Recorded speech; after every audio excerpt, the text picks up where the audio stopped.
Hello, TDQ. Hello, I'm Tonkotsu. I came back from Japan to speedrun my favorite game today. So let's get started. Okay, 3, 2, 1, start. Go! Let's go. Alrighty. So my coaches are the great tester and 2 legendary runners of this game. So please introduce yourselves. Hi, my name is GhostKumo. I've been a runner of this game since late 2016. I'm Snoion. I've been running this game since early 2017.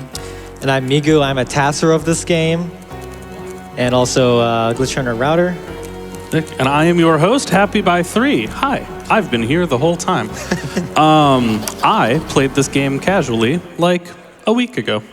So Nice. I also have some knowledge, It's a good cursory, of this game. Alrighty, so to start us off, we are actually with Baby Mario and Baby Luigi. So this game, in its Japanese title, is Mario and Luigi RPG 2x2. Here it is Mario and Luigi Partners in Time. As the name Time suggests, this game involves timelines of going back and forth between the past and the present. So here we have Baby Bowser, despite looking like Bowser Jr., I don't know why they used that model in this time. And here he is on his very first time kidnapping the princess. They start so young. So this is an RPG. The basics of combat, you have an attack, which you have jump and hammer. We'll get hammer later. And every enemy does an attack. Tonkotsu is going to be performing the all-important tutorial skip. Let's go. Very hard. There's going to be a few of those in the early portions. These games are infamous for their tutorials, but there are at least a few of them to skip. Now, you're going to see he can actually dodge every single attack in this game. There is an asterisk on that with one particular enemy in the final dungeon, but we can get to that later. But every attack in this game can be dodged or counterattacked, which means that you can beat this game at incredibly low levels, which we are going to be min-maxing our stats in a particular way so that we can defeat the end game portion of this game at as low of a level as possible. So, we saw a cutscene with a bunch of like purple mushrooms from outer space at the beginning of the game. So Bowser's first kidnapping attempt of the princess is thwarted, but immediately this is disrupted by a group of UFOs of these characters called, in the Japanese version, Gedonko, in the North American version and several other versions, the Shroobs. These are an alien race of toad-like mushrooms that have come to take over the Mushroom Kingdom of the past. That they're seeking a new planet to try and further the advancement of their species. So now we are cutting back into the present, where Princess Peach has met with Egad. This game is from 2005, so Luigi's Mansion was not that long before. Where she is looking to take a vacation to the past to see what the history of the kingdom was like. There is no time paradox nonsense going on in this game. Trust me, they are very loose with their interpretation of time travel. So Toadsworth is worried, literally sick here, and he's basically gonna give himself, he's gonna pass out because he is that stressed out. That is a big mood, I relate. Anyways, so we're gonna get a little bit to the overworld. We briefly had an overworld section here, but so top screen here is gonna be the map.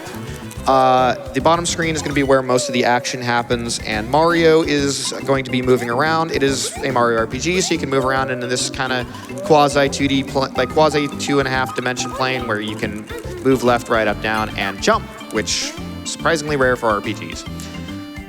We need to go to the bottom left to get a mushroom to heal Toadsworth, and I'm going to talk very briefly about the version that we're running. So we're running this on the Japanese version because that's what Tonkotsu has and is familiar with. This game released at first in North America and then later to the rest of the world, including Japan, despite being developed by a Japanese company. The original North American version of this game is pretty infamous for how badly stat inflated it is. The final boss is really well known for taking an hour for the average person on the casual playthrough. This has been severely toned down because this is one of the most frequent complaints this game has. So across the 3 phases of the final boss on the North American version, I believe it has about 9,000 health. In this version, it is 5,500. So that is almost a 50% cut. And that is a huge portion of why we're running this on Japanese as opposed to the US version. Now, the two of them are surprisingly competitive, but this is a more marathon-friendly version. That's a really cool way to find out that if I had just played it in Japanese, I could have saved like hours of my life. Yep. Yes. so- it is valid on the European version. Japanese is like technically slightly more optimal than European version, but if you're going for world record, you could really run any version of this game. Anyways, the time machine has just returned from the past, and instead of Princess Peach, out comes this really ugly green-looking alien dude. So this is one of the Shrooboids, as they are called, and the time machine has been utterly wrecked. So we need to take care of this guy and then figure out what the heck is going on. Now, this is the early game portion of this game. There's a lot of tutorials, a lot of introduction, a lot of exposition and summary to like set up the rest of the game. This fight here introduces counterattacks. If you time your jump or hammer, perfect tutorial skip right there. You joke about that, but the number of times I've hit yes and had to reset in games is astonishing. So Nice. Snoion Two in a and row? myself. 2 in a row. Two in a row. Let's That's go. the hardest one right there. Yeah, because he like fakes you out and gives you a second like skip there. So this guy has 20 HP here. This is technically a boss fight because it plays the boss fight music. Anyways, he's going to level up here, and you can actually affect the stats here. I'm gonna let him focus for a second.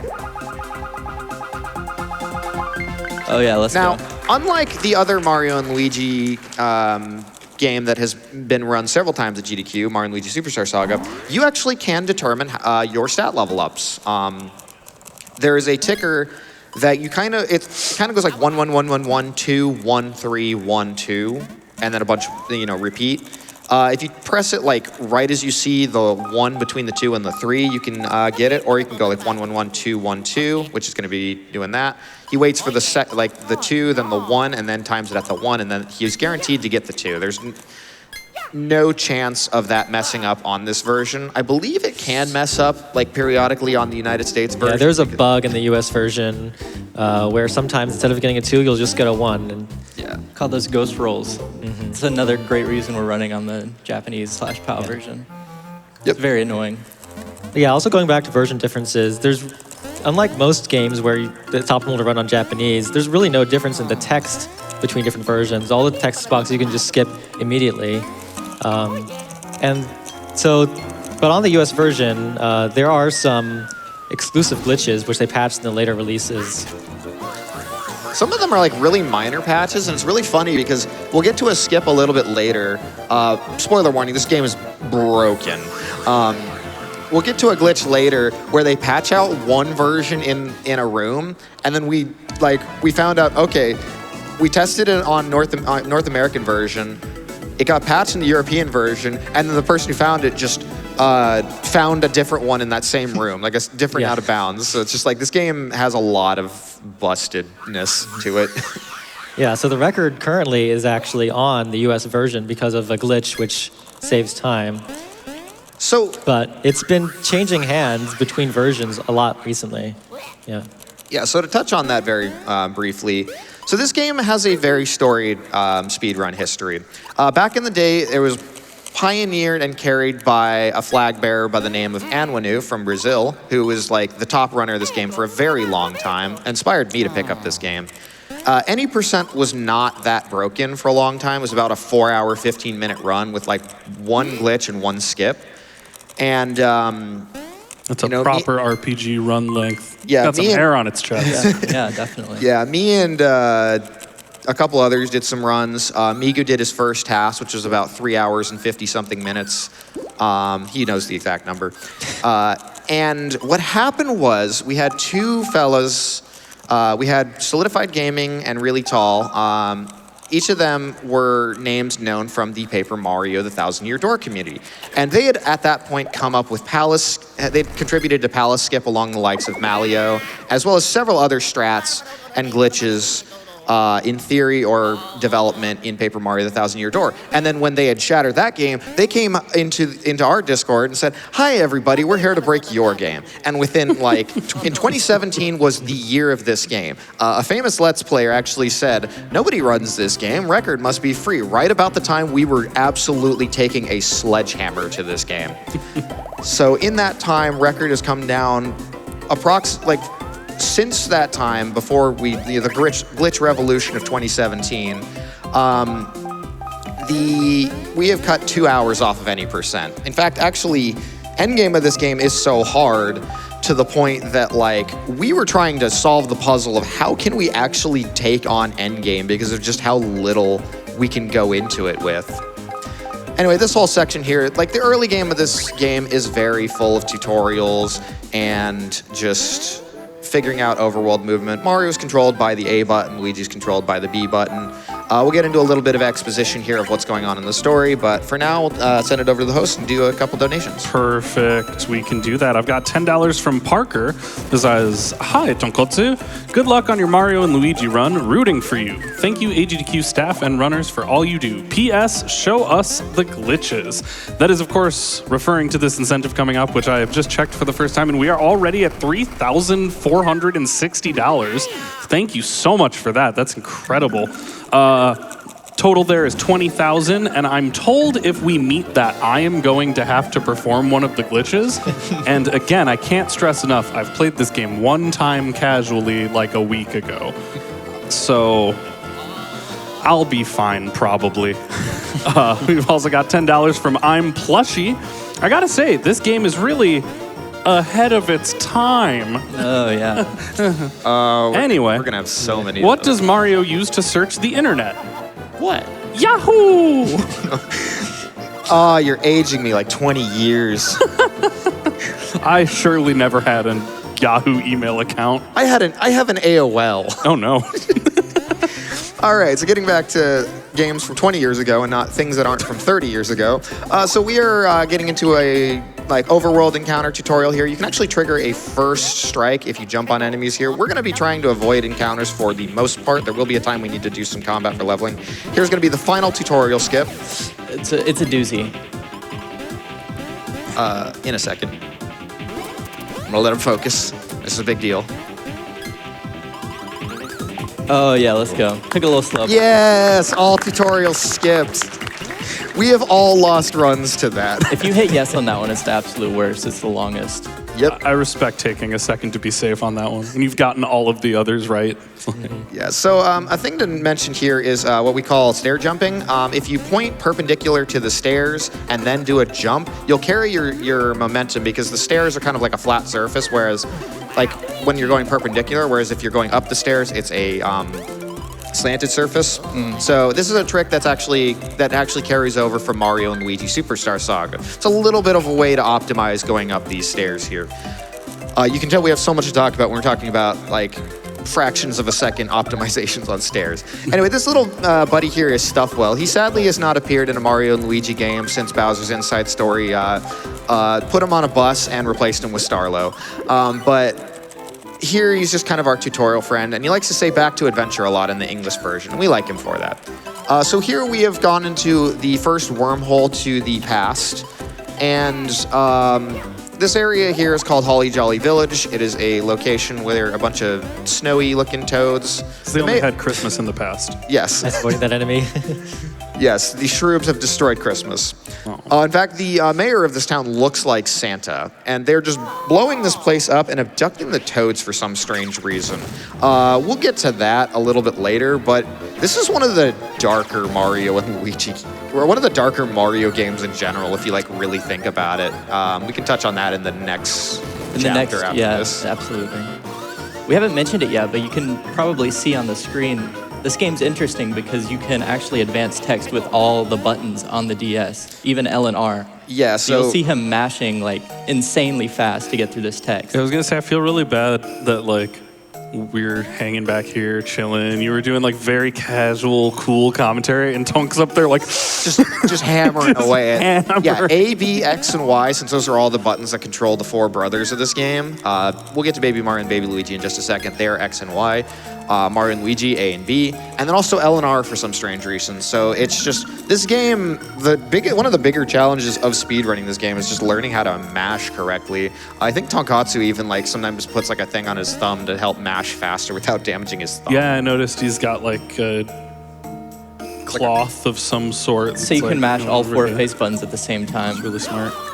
So this is the only fight of the game for some reason where we actually just fight a standard Shrew, but there's so many variants of these guys. We don't know a lot of what their language is because they speak in these foreign characters, but you can tell that word we later find out means destroy. Yeah, that one comes up a lot. Yes. The thing about the Shrooms, and it's kind of sad because of how the structure of this game ends up working out, they have a surprising amount of personality to them, even though we can't understand them. I actually really like them as like a primary antagonist faction to this game.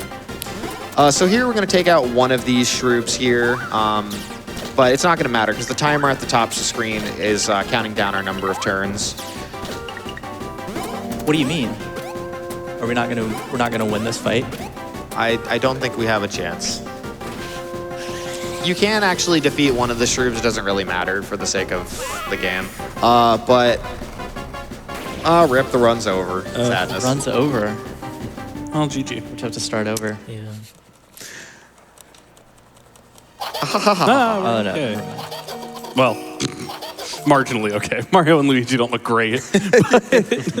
All right, so meanwhile, on the Koopa Cruiser, Baby Bowser has taken the princess and the babies and escaped from the castle that is now currently being occupied by the Shrooms. They're naturally not kind to Bowser's airship being in the airspace here, and so we need to report to the deck. Also, Baby Peach is crying in this game is the worst sound effect ever.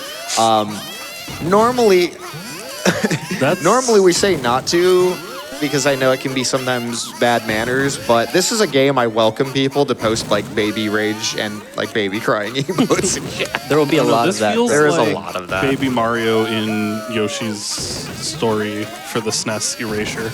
Baby Mario himself is like a brave hero in this game. It's Baby Luigi that's the crybaby. Is that Yoshi's Island? Why can I not think of the name of that game? It is Yoshi's Island. Okay. Yeah. I'm like, before chat roasts me for saying the wrong name, let's acknowledge that I know that's the wrong name.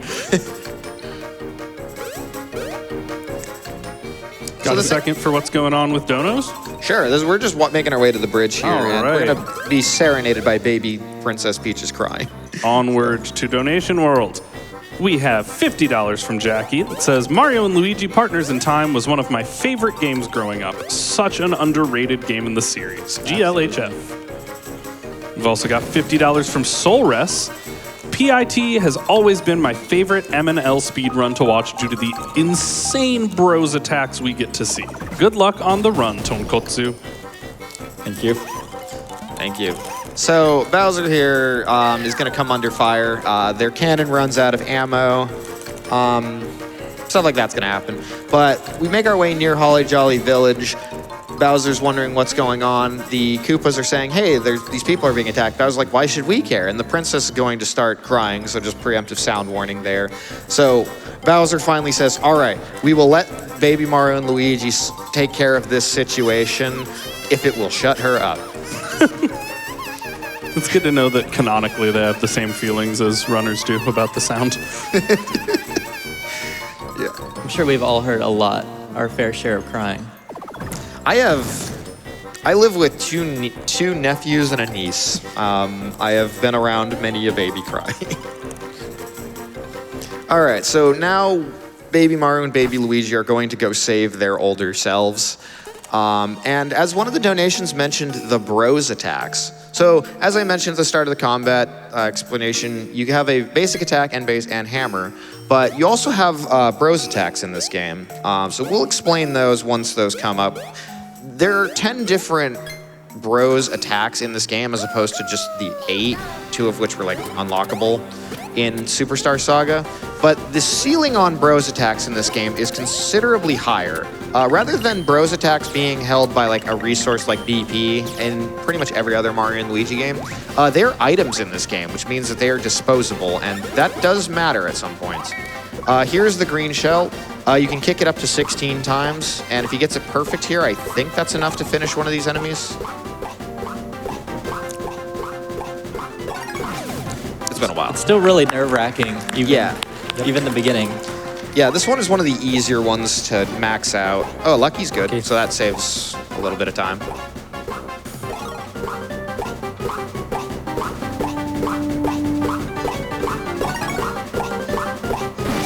Oh, nice. Double lucky. Wow.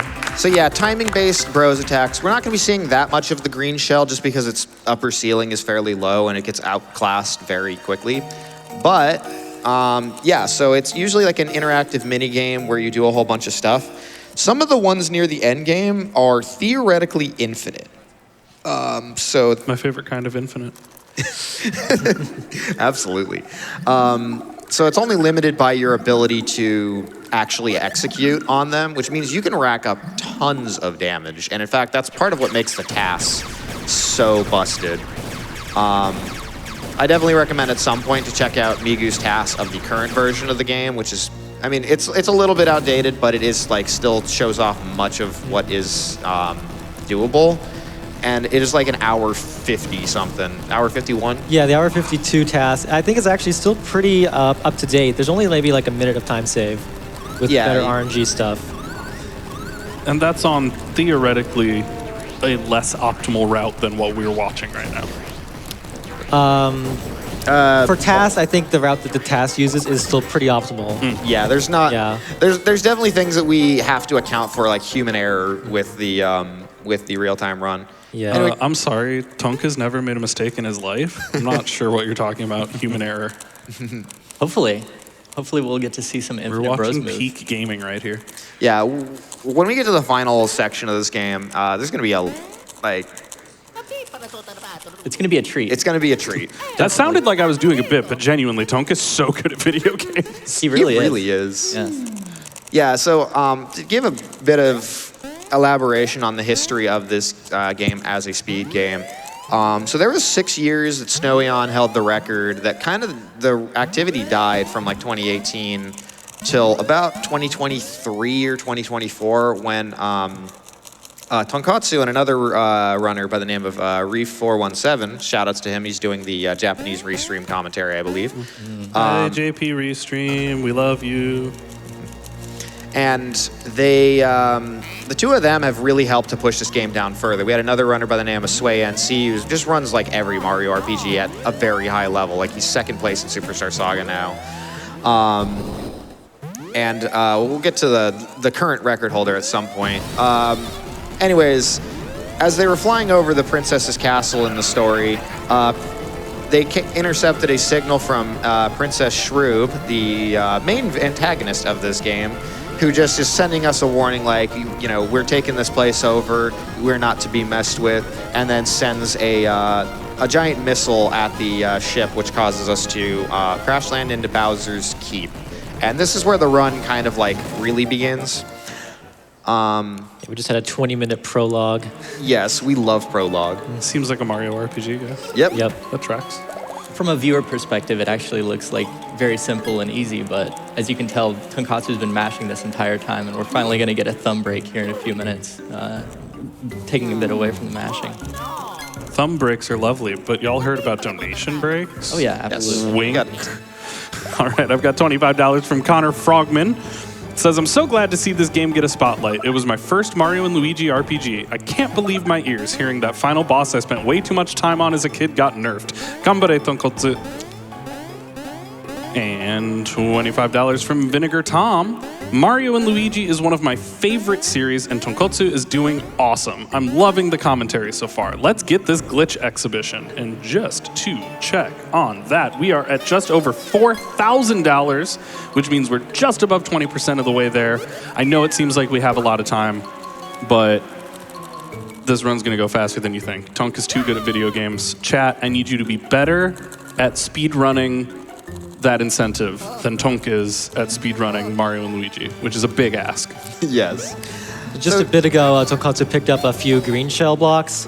We aren't going to use green shells much, but they'll be used for a different purpose later on. Yeah, remember that. Around an hour in the run, we'll see green shells again in a much different purpose. So here we're meeting our baby selves. Again, there are no such thing as time paradoxes. But what's going to end up happening is the four of us are going to team up, and we're exploring Bowser's Keep. This place, we don't have a whole lot of like movement tech and whatnot, but there's a lot of little optimizations to your movement. Like you saw on those thin bars, Tonkotsu was making these kind of tight jumps around there, and they're not as easy as they look. So I did want to finish up on a previous point. So the current record holder is held by a runner by the name of AkumaGath17, and he was the mad one who came up with the idea of, what if North American actually is faster and has proof of concept? Because we had felt, because of how much HP so many things in this game had, we were just like, Japanese, European, where's all the fastest versions, even though we did know of some glitches that were US, North American specific. And yeah, the route has been like kind of in flux recently. This game has seen more activity in its last like year and a half. I love this. I love that guy. He's trying so hard. He's trying so hard. I love Luigi in this game. Luigi's such a good boy in this game. Yeah, in the last year and a half, this game has seen a lot of activity, and it's really brought things down. It's made any percent a lot more consistent. So if you've ever seen a Mario & Luigi Superstar Saga any percent run, there's some similarities between these two in that any completed run of this game is a good run because of just how much the final boss is. Unlike in that game where you're fighting the final boss with 1 HP and any mistake will kill you, in this game, the final boss is a endurance marathon in and of itself. So just being able to keep on top of things in that fight is a lot. So here we're showing some of the overworld movement between the adults and the babies. You can throw the babies. Trust me, they're soft and malleable. They bounce. But they... Do you take feedback? I am not a certified babysitter by the state of Pennsylvania. Anyways, they can be used to get high up places, but they can't jump as high, and you don't want to get into combat with the babies because they do not do very much damage, except for really important follow-up question. Combat where you are the babies, or you don't want to fight a baby? Because I could have told you that before. You don't want to fight while you are as the babies, generally speaking. You also would not want to fight babies. No matter how soft and malleable they are. Because they're a time loss. And also they're a time paradox. No, we're not doing time paradox. Oh, sorry. Anyways, here's the combat tutorial for how the babies work with the adults here. You can time Mario to do an input, but you can also time baby Mario to like spring and then bounce off of them. So yeah, that's how you chain together attacks here. Tonkotsu is actually going to do a little bit of an optimization here in this fight. So the game wants you to use the green shells here, because the babies can actually do an additional input in here to do a little bit more damage. So he's going to fail that on purpose. And the reason for that is Kamek is going to spawn another one of these enemies here. And we're going to save a little bit of time to not have him do the spawning animation of the second Goomba, or of the second enemy, and leave the Goomba at a very low HP so it'll just die to a counterattack incidentally. So we can put all of our damage on the Boo here. It's an unfortunate lucky. Yeah, if you killed the Goomba with that green shell earlier, then Kamek would spawn just another Goomba. Yeah, and then you'd have to go through the motions of kicking another set of red shells at it. Yep. So yeah, a lot of little things come up here in this early portion. So this isn't like the super intense portion of the run, but it is the portion that, like, you still need to, like, there's still little bits of tech here. So he has been doing fantastically for execution. Coming up here is going to be a bunch of Boo encounters. So what you can do is you can throw the babies. They also don't move unless you, like if you want to be moving in, like, 4 cardinal directions on that screen, because if you move diagonally, the Boos kind of like to go after you. You can also throw the babies if you're right in front of them, and then that like deactivates the combat trigger, which is a little bit of a trick you can do in this game in a few spots, just in case you don't want to trigger an encounter, because those are time loss. Thankfully, money is not an issue in this game, so when you run away from fights, you drop coins along the way. That is a big deal in Superstar Saga, but in Partners in Time, money is not a concern, for reasons that we'll get to about an hour into the run. There. Well, you know who is concerned about money? Yes. Me. Absolutely. Go ahead. Look, that wasn't my best, but, we're all doing what we can. Works. I have a Wait. Oh? One last tutorial skip. Yeah! Let's go. All right. I have a $300 donation from Chris. Thank you so much. That is incredibly generous. That just says, let's see some glitches. Yes, let's. Also got $75 from Allegro. Hey all, glad to see Partners in Time get some love on the GDQ stage and being run by the always fantastic Tonkotsu.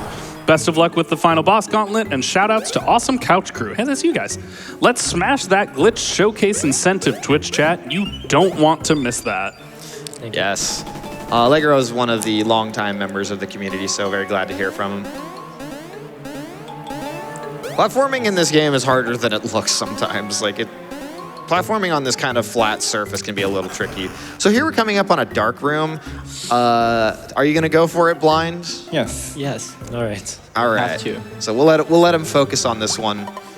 So you're supposed to hit the sunshine, like the shine sprite there, to illuminate this room, but it only illuminates for a few seconds. But the format is the same every time.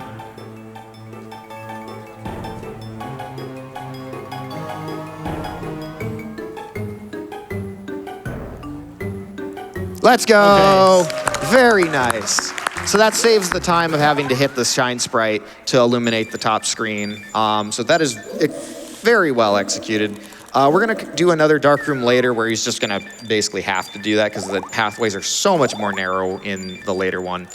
So one of the things that we've seen at the beginning of this game was there's the time machine that the princess went back in time with was powered by something called the Cobalt Star. So what we've just picked up is one of the shards of the Cobalt Star.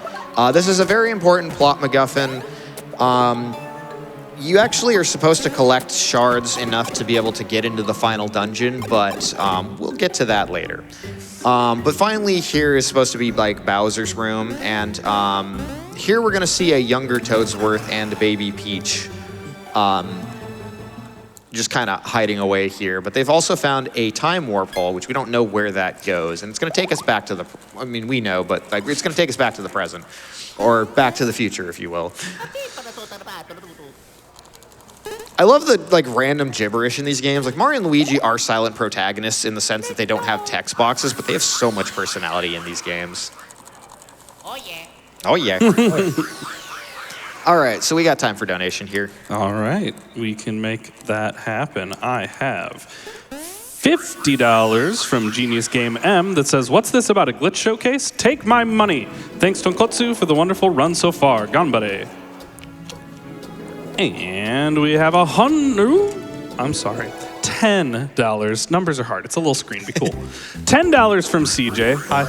That says, "Hello from the audience. This is my first GDQ in person, and I'm so hyped for the Partners in Time run. It was one of my favorite games growing up, and I would love nothing more than to see how broken it is." For an update on that, as I hit my refresh button, we are at $4,470. So we are schmovin'. But chat, we're gonna be out of time before you know it. Keep getting those donations in. Make sure you scroll down and hit the incentive button and pick Glitch Exhibition and then click add and then donate so that all that money gets counted toward that $20,000 goal. We might be a bit biased, but there's a big debate over which Mario and Luigi game is actually the best, but... Oh, I thought you were going to say the most broken. I was like, oh, we know which one it is. That's probably Superstar Saga, but... Well, apparently there is a debate about that. Actually, there is Paper Jam. Yeah. Oh, yeah. So, but what is the best? I think Partners in Time is absolutely the best. This is my favorite here, but I'm also biased in some ways. I don't think we're biased.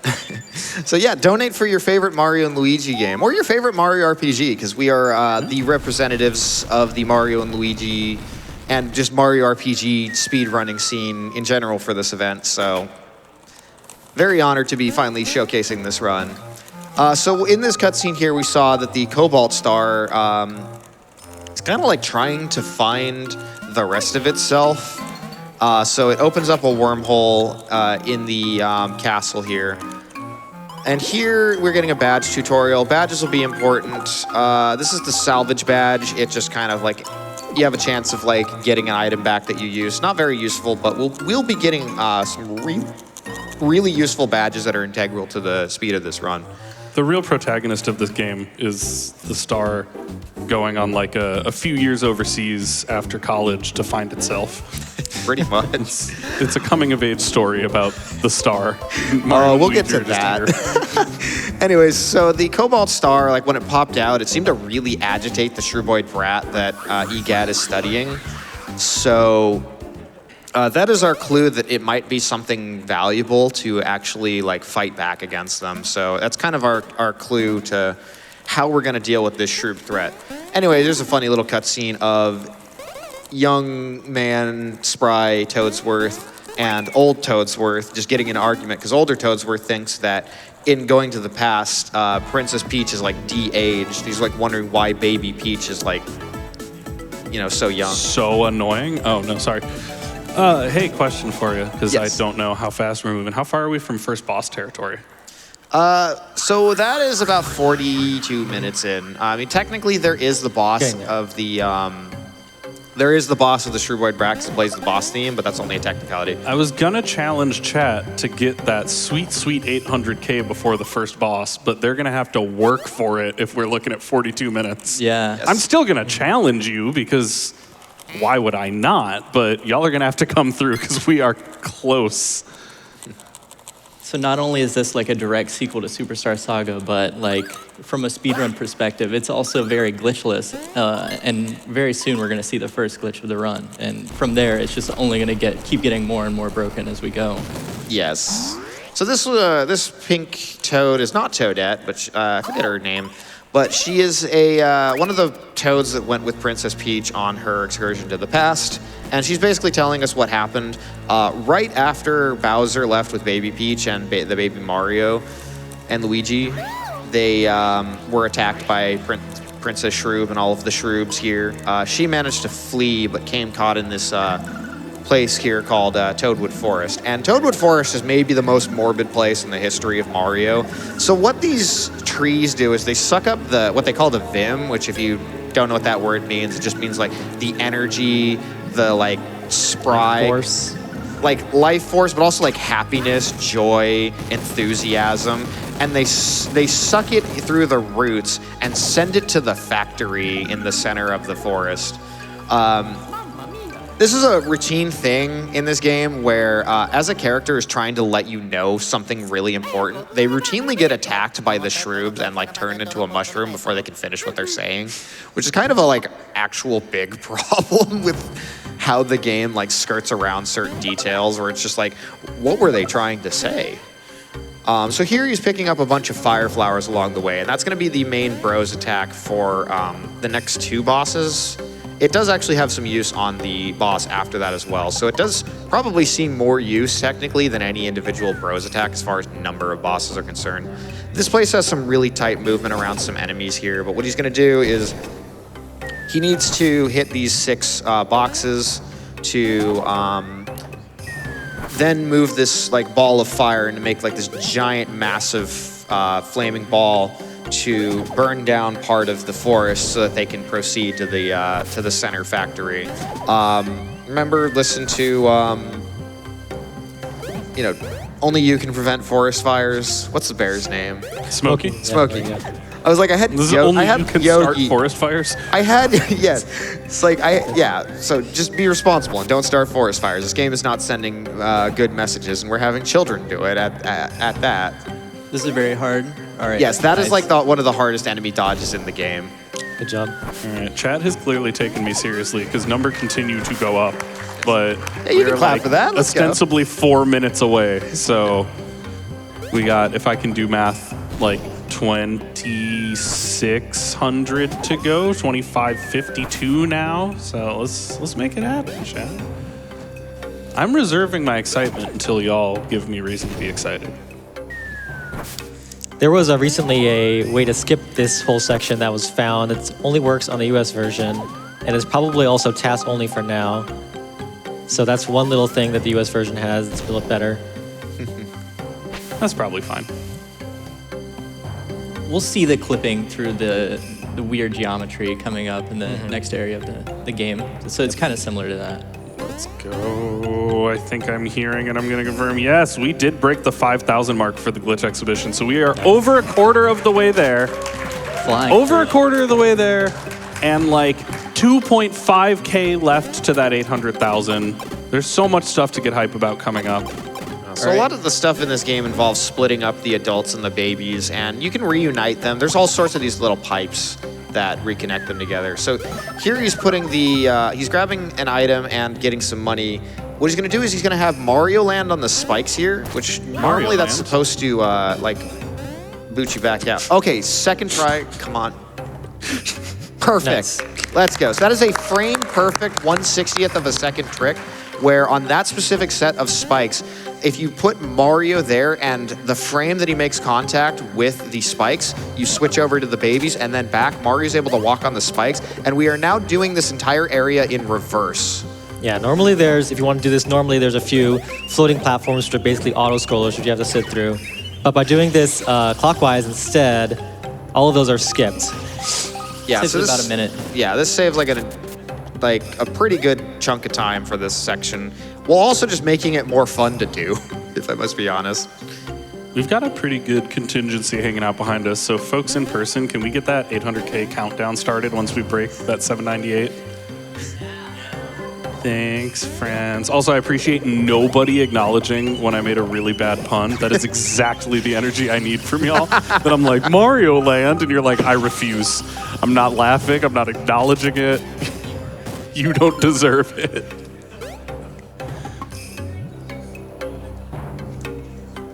Time to toss a donation in real quick then? So just a second. So here he's actually hitting the spikes so that it boots him back, because that's how it's supposed to work, because they don't expect you to do this in reverse. But this is going to allow us to enter this area. So you got time for one quick donation. Okay, well, Twitch chat's mad at me. I've got $10 from SJA Sogan that says, you underestimate Twitch chat. Challenge accepted. All right, bet. If you're feeling froggy, jump, Twitch chat. Better come correct. Oh, yeah, 2! Sorry, I was antagonizing Twitch chat and I missed the push. All right, so this place is weird. So to talk about these two, these are the Hammer Bros. In the Japanese version, they only talk in katakana, which is a particular script commonly used for loan words. In the English version, they date this game and they talk in leet speak. I'm so glad you mentioned that, because earlier when Kotsu was playing through a chunk and I was trying to read it, I was like, none of these are loan words. Why am I not? Okay, Yeah. Yep. I'm just dumb is what happened. It's a common thing they use in like certain Japanese scripts for make a character seem either robotic or just outright not quite right. So these guys are basically being brainwashed. Anyways, here he's going to use Fire Flowers. We're really hoping for a Lucky, because it takes 5 to kill, but if you get like really good luck, it can be 4. Oh, and lucky is actually one of my favorite words in Japanese. Do you know what lucky is in Japanese? Lucky or lucky. So here, with these bro flowers, at this point in the game, every fireball is just going to do 1 damage. So we're hoping to see around 40 damage total per fireball. For fire flower would be a pretty good amount to get. So I think they operate something like Exactly, Super 40 total, Yep. all right. So they operate something similar to Super Mario RPG's Fire Flower, where it's like there is a like cap on it, so you can only do it about once every 7 frames or 7/60th of a second. Oh yeah, everyone's wearing caps, of course. I'm so glad we have you on as the host. Happy to be here. Yeah, so not any Luckies yet. Ideally, we don't finish either of them on this turn here, just because their attack changes a little bit different, gets a little slower. You don't get any Luckies, so yeah, this is fun. Yeah, they both have 90 HP, so they're almost dead.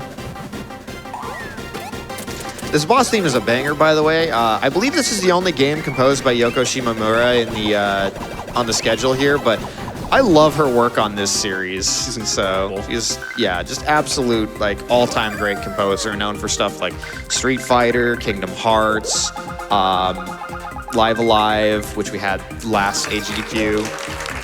So yeah, he's trying to get a 4 here, so we get 2 of them. I can't. I mean, chat's going to anyway because I know them, but I don't know that I can take another round of how do you pronounce live alive, leave alive discourse. It's Live Alive. Raibu. So if you play this game, you know that the more you invest into one stat, the worse those rewards are going to get. But in this run, really the only stat we really care about is power. So we're just going to keep on getting bonuses in power. Oh, super quick. I just got $25 from Illegally Sam.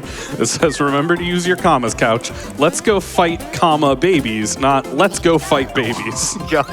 That's really good life advice. Oh my god.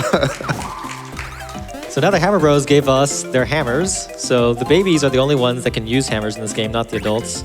Cool. Not good life advice.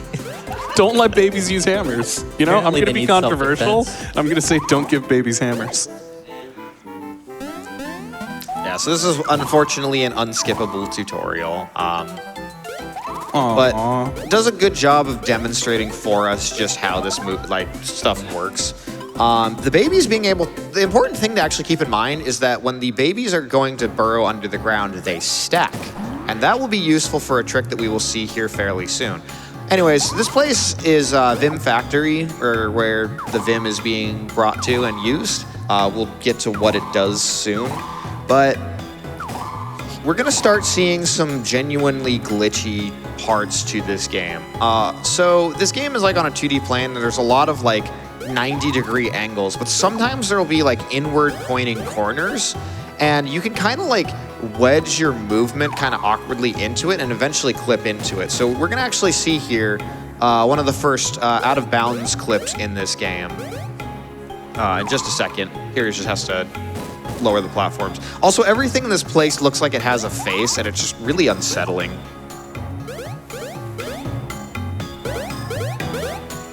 Yeah. So this is what I was alluding to earlier, that we found a clip that's like slightly slower than this, slightly lower than this in this area. Also bypassing a hammer combat tutorial here, which is really nice, which is why this skip actually saves a lot more time than it might look at first. So there was a skip in there that got patched, and then we just found a different one in the Japanese and European versions. That's wild how easy that out of bounds looks. Yeah, it's just like walk up, out of bounds. Yep, you just move like up, left, up, right, up, left, up, right. You kind of just wedge yourself into the walls. There's a lot of weird geometry in this game, and it's even weirder on the US version. There's actually US exclusive clips where it's not possible in the Japanese or PAL version. They've seemingly figured out that there's ways to clip out of bounds. So here the game wants us to do the hammer tutorial and beat these guys with hammers. Do not try this at home. So you swing the babies holding a hammer at enemies. That's extra momentum. If I know anything about physics, and I don't, it's that if you have a baby and a hammer, you will get more power than just a hammer alone. But you know what's more powerful than hammers? Fire. Fire. So this ends this fight a lot quicker because these guys have enough health that you can finish them off with a single bro flower. So getting in a couple level ups here.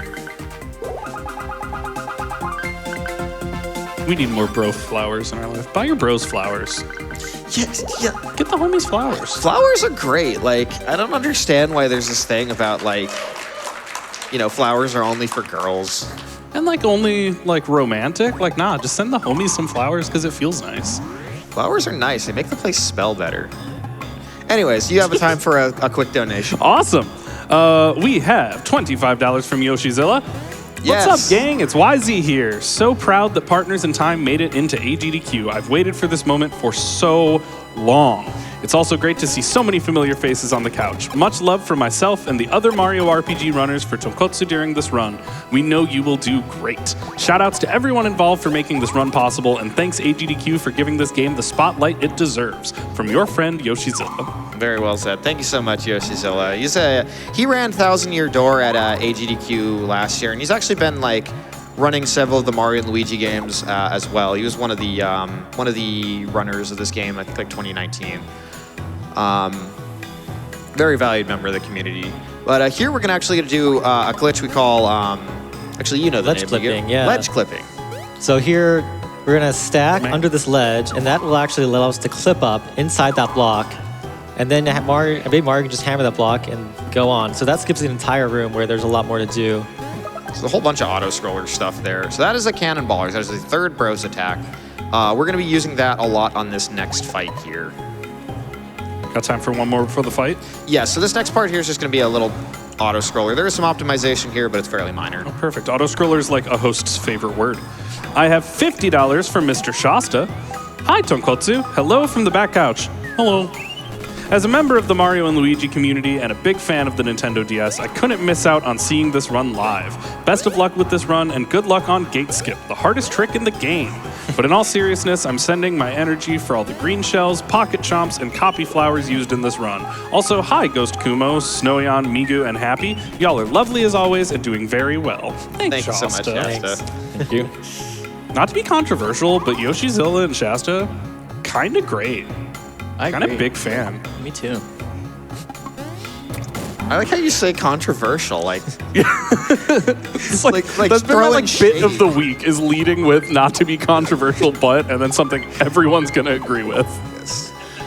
so here he's just de-equipping certain stuff. We're gonna actually be selling off a lot of stuff here. So this boss is one of the most annoying bosses in the game. This is Swiggler, a Shroob Wiggler, and he is sucking up the juice that, like, the liquid form of the Vim that is being harvested here, and it is being used to power the Shroob saucers here, which is just like using like the happiness and jovial energy of the toads to power your alien ship is morbid on a level that's just like, I am surprised this game got an E rating. This is now a boss fight, and we are at a cool 798,000. So, chat, despite talking smack, I'm gonna say you let me down. Yes. But A few minutes left. I love you very, very much, and the fight's not over yet. So this fight is very annoying. It's very RNG, and Okay, you'll see it coming up.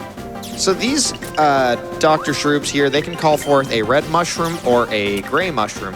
We want to knock the gray mushrooms into the juice here. So he's going to knock actually one of the red ones in there and then change the color to gray by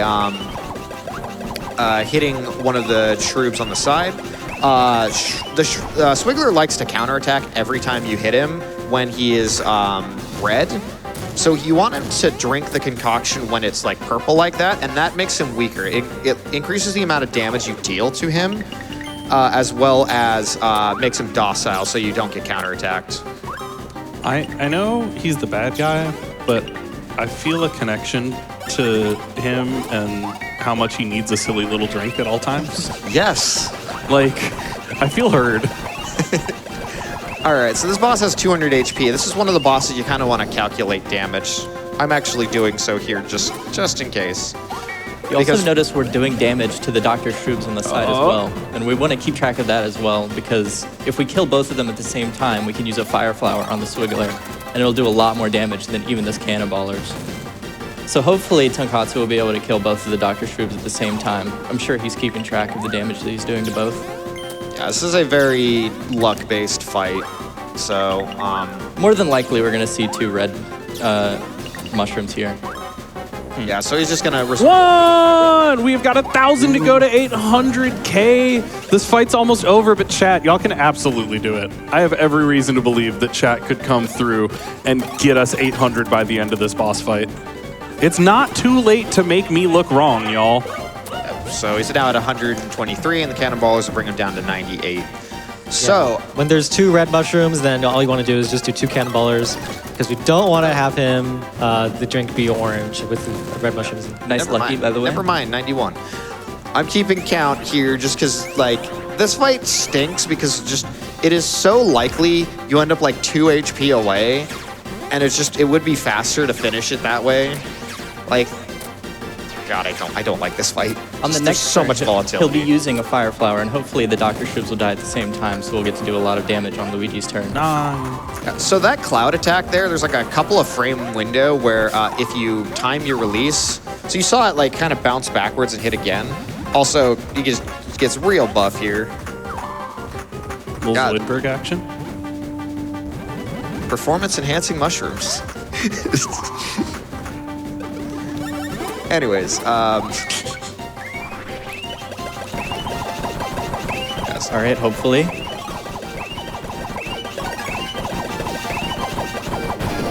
Oh, Very nice, nice. nice, All right. nice. That was what, 12 to the boss? Sometimes the game just doesn't allow that to happen. Like, there's nothing you can do in this game. It's just random which targets the Fire Flower chooses. Yes, this is going to do a lot of damage because each one of these fires does one point of damage. Ideally, you want a lucky on this hit, Hey! but of course, that's extremely random as well. I'm getting nervous. I feel like they're gonna pull through, but chat's really making this down to the wire and stressing me out.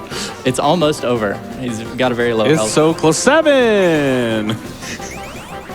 Yeah, the chance of a lucky hit is around 2 or 3%, depending on your stash stat. 6! Yeah, it doesn't show up the best on the stream layout just because we're mostly focusing on the bottom screen here, but there are a lot of attacks that integrate the top screen.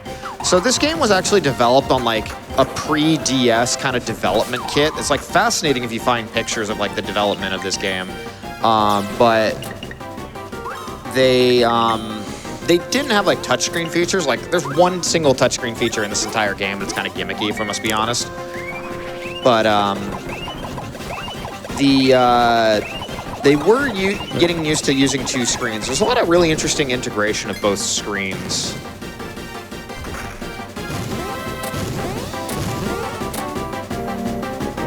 Watching Tonk multitask and play this game and also crunch numbers on the calculator is astonishing. It's amazing. It's very impressive. Just the speed of the like. So that's what that calculator was for. I had asked if he would need it for something else, but he's got it down.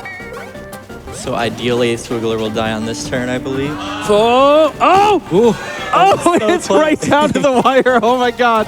The death is this turn, and we need 160 more. Oh, we're so close. That was actually a really solid Swiggler fight, too. Yes, that was really good. Just very good luck, so. Oh, fight's not over yet. We haven't upgraded. 60 more. Oh my god, Chad, come on. You're killing me. Yeah. Let's go. 800,000. Wow. That could not have been more down to the wire, Chad.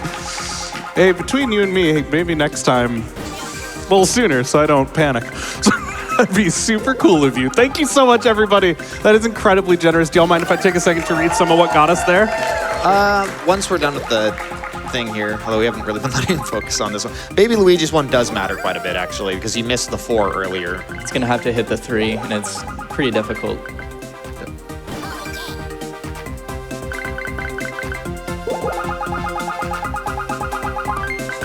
Let's go. Yeah. So one more.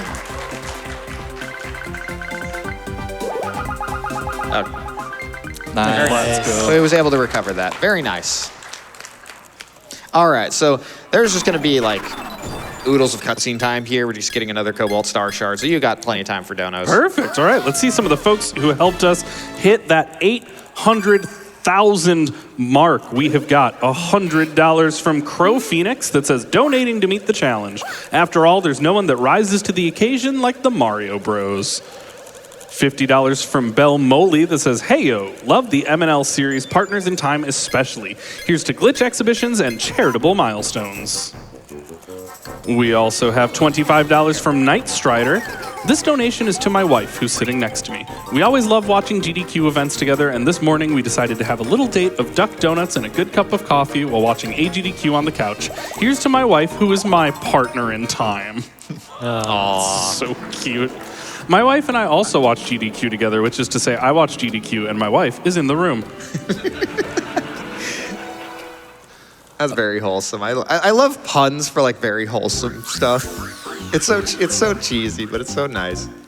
Anyway, here we're just gonna leave the babies behind. They'll join up because cutscenes do that. So what we saw there was Bowser immediately identified that he tailed Mario and Luigi and found that they had something that looked kind of shiny, and they're like, they're fighting a lot to get that. Maybe I should steal it, and then just does something really weird and steals it.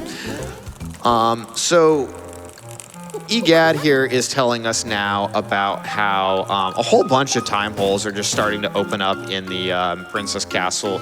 One of them takes you back to Holly Jolly Village, it's not that important. One of them is a much later area in the game that two scenarios later that you can get to, but it's basically like task only.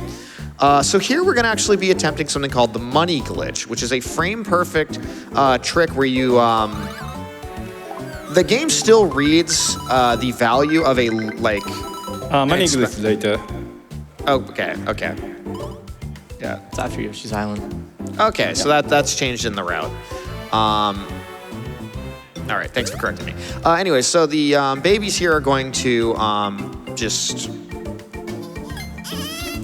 walk out here. So he's going to send the adults to the shop to buy some stuff. We used to do money glitch here. That's why I was thrown off. So he's going to take the adults to the shop and then have the babies come down here. And these are the sections where Toadsworth tries to do silly little things to amuse the princess, because as any parent will tell you, it is a trial to make a crying baby like not cry anymore. So you just come up with the silliest things to try and amuse them. And Mario and Luigi get inspiration for overworld attacks through watching these two kind of, try and appease a crying baby. Anyways, you got a moment for donations here. We're just going through the Spin Bros thing, which is just a stack the bros, and you can cross gaps, which this does enable ledge clip for the record, but I don't remember if that's in any percent anywhere for the adults, but it is a thing that happens. All right. It'll be soon.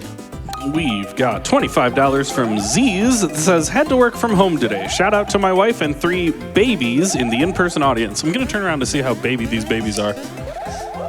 Those are baby adjacent. Those are something adjacent to babies. We've got $25 from Blue that says, there's nothing quite as nice as watching GDQ while getting to stay home from work due to snowy weather. These are just the cozy vibes I've needed all week. Good luck on the run, Tonkotsu. Thank you. Chat seems to think we're being cozy. I think we should be more unhinged. We also have crossed over the 7,500 mark and into the 7,700 mark for that glitch exhibition. So keep those coming in. We are rapidly approaching halfway through the run and rapidly approaching halfway through the incentive. So, chat, I like challenging you to things because antagonizing you is fun. Can we get half of that incentive by halfway through the run, right? Like 120 for 10K? That seems reasonable. See it. Keep it coming. You absolutely want to see these glitches after the run, trust me. Certainly. It is my job and obligation to say you want to see the glitches, but I'm terrified. There's some great ones that you would never see otherwise in a longer category or not. There's just some useless but super interesting glitches. I'm just nervous y'all are making me do stuff. I don't want to embarrass myself. You won't, I promise. This is going to be great. I don't know. So I just realized I said, I don't know if we do ledge clip later. We actually use the adults for ledge clipping right here. This is actually a huge time skip because it skips like the entire exposition cutscene for this Yeah, area. it saves about 3 minutes of cutscene right here. Yeah, so it's gonna do another one here on this next spot. Saves another long cutscene. Also, shout outs to the Yoshi's Island theme from Yoshi's Island and Paper Mario. Nice. So that was a ton of cutscenes. Skips basically all of the exposition cutscenes for this area. To give you just the brief summary, because it will matter later, there is a shroob egg that landed here when the shroobs came here, and it hatched a giant Yoshi-looking shroob that's called Yube, and it just starts eating the Yoshis. Me? And just No, you. Yube with a B. We'll get there You know later. you're in this game? We'll get there later. Anyways, Yube has been terrorizing this area and eating all of the Yoshis, so all the Yoshis are running and hiding, and he's just being a menace. So that's kind of the setup for this place. We skip all of that, so I guess he doesn't eat the Yoshis then. But we will deal with him a little bit later, unfortunately. Here you can actually have Baby Mario swallow a bunch of water, and then you can hit it. You can hit Baby Mario with Luigi's hammer and launch projectile water, and that is how you put out fires in a couple spots. It's very silly looking. It's reminiscent of when this ability was in Superstar Saga, also making the off-camera shot there look easy, so that was nice. And here we're gonna actually get to a bunch of different glitches that skip lighting the red, green, and blue blocks, all references to Super Mario World. But you can clip the babies into the spring there. He's gonna use spin. The adults are gonna land on the loading zone for the next area, while the babies, he presses X to jump and cause them to hit the spring. Now, very nice, doing that without even being able to see it. So what you do is once the babies come down, if they come down on a screen you're not supposed to be able to get on the screen, we call it top screen storage. When the babies come down, they go onto coordinate 0, 0, which is at the very top left corner of the map. Excuse me. And so he had to like navigate them down and to the right to a specific spot to hit the loading zone at the top of that, skipping a whole bunch of just annoying puzzle solving. Yeah, that saves a couple minutes.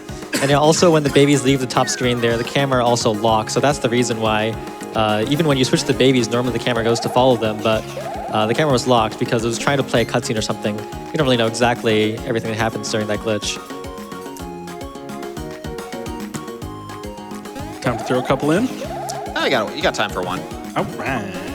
Let me get those, and let's do $10 from Anonymous that says, had to donate for my favorite Mario and Luigi game. So happy to see Partners in Time getting some love, and especially happy to see the Mario and Luigi series going strong, especially after Brothership. Good luck, Tonkotsu.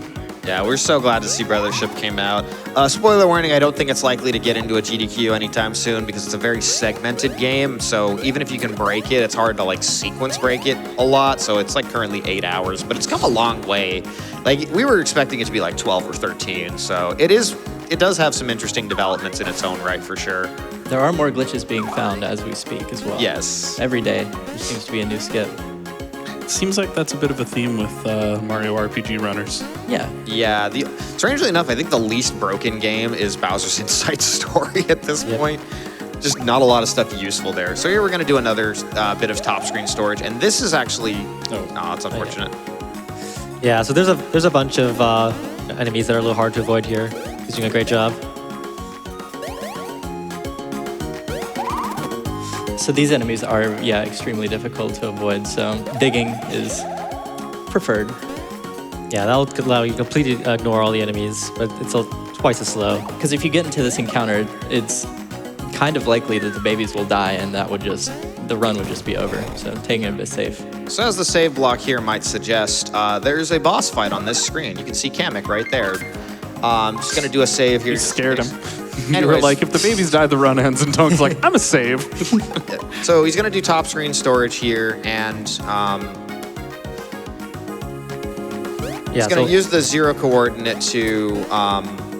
he's going to spin the adults into there, store those babies, put them at coordinate 0, 0. They're going to fall down on the top left corner. He's going to navigate them out of bounds to bypass the trigger for this boss. So now the babies are walking out of bounds, and they made it to the loading zone past the boss. Nice. Yeah, so he just skipped the boss. Let's go. So the plot here is Bowser has obviously the Cobalt Star shards, and he's been stealing all the Yoshi's cookies because they're not here. And he just eats a whole bunch of them, and Kamek tries to distract us while Bowser runs away. We catch up to him. He eats the Cobalt Star shards because he's just like, I refuse to let you have them, because he's a very spoiled little brat. Naturally, we're going to try and make him cough them back up. Just terrible things he do to Bowser. That's actually, it's rough, but I found that's the only way to get my dog to like cough something up if she eats something she's not supposed to have, is to have 2 people hold her upright and a 3rd baby person jump on her head. It's a lot of work. We don't have a baby. We have to like borrow one from the neighbors. It's a whole thing. Oh, God. So here we see Yub trying to climb up the tower on the top screen here. And the Sherbs are like, hey, this looks promising. And they just use the Giganta Ray that makes Yub absolutely ginormous. Uh-oh. Such a cute audio. Hey, we're closing in on an hour and 10 minutes, and we are closing in on halfway to that incentive, and therefore halfway to the run. Could we get a $10 donation train started at 10 minutes after the hour? And start telling us some of your favorite Mario games, preferably RPGs, preferably involving Luigi, but I'll take any favorite Mario game. Oh, no. I love that line. We have an emote for it of him just like stomping the ground like, oh, no.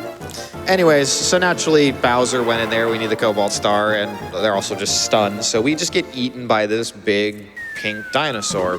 So welcome to a chapter that we affectionately refer to as Barney's Inside Story.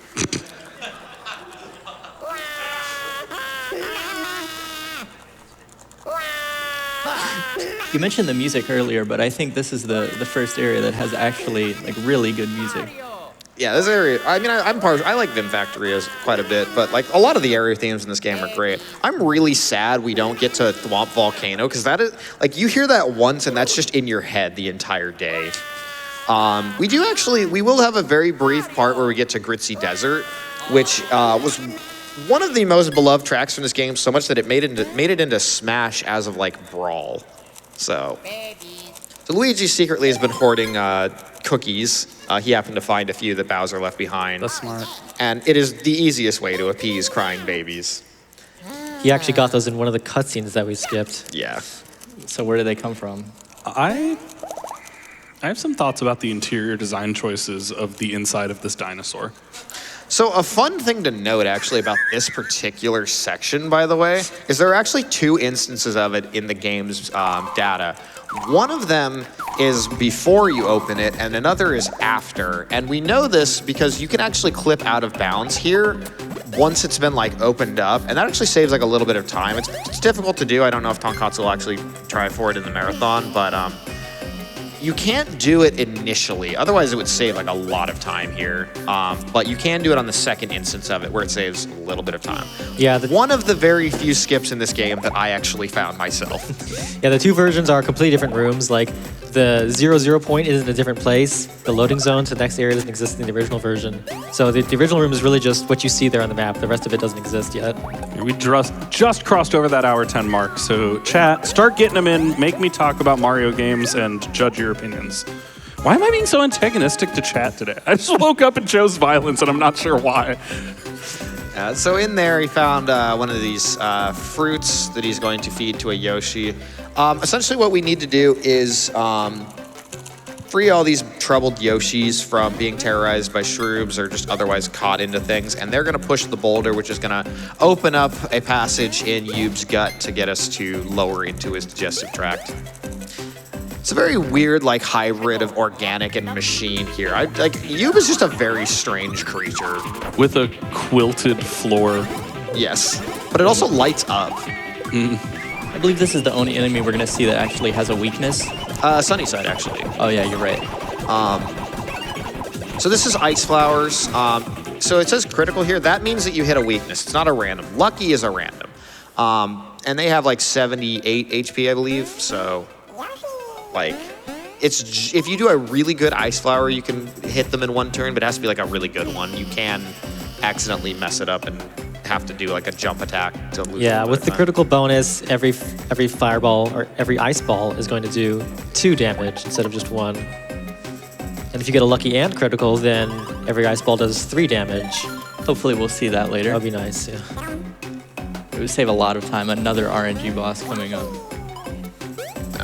So here we're just kind of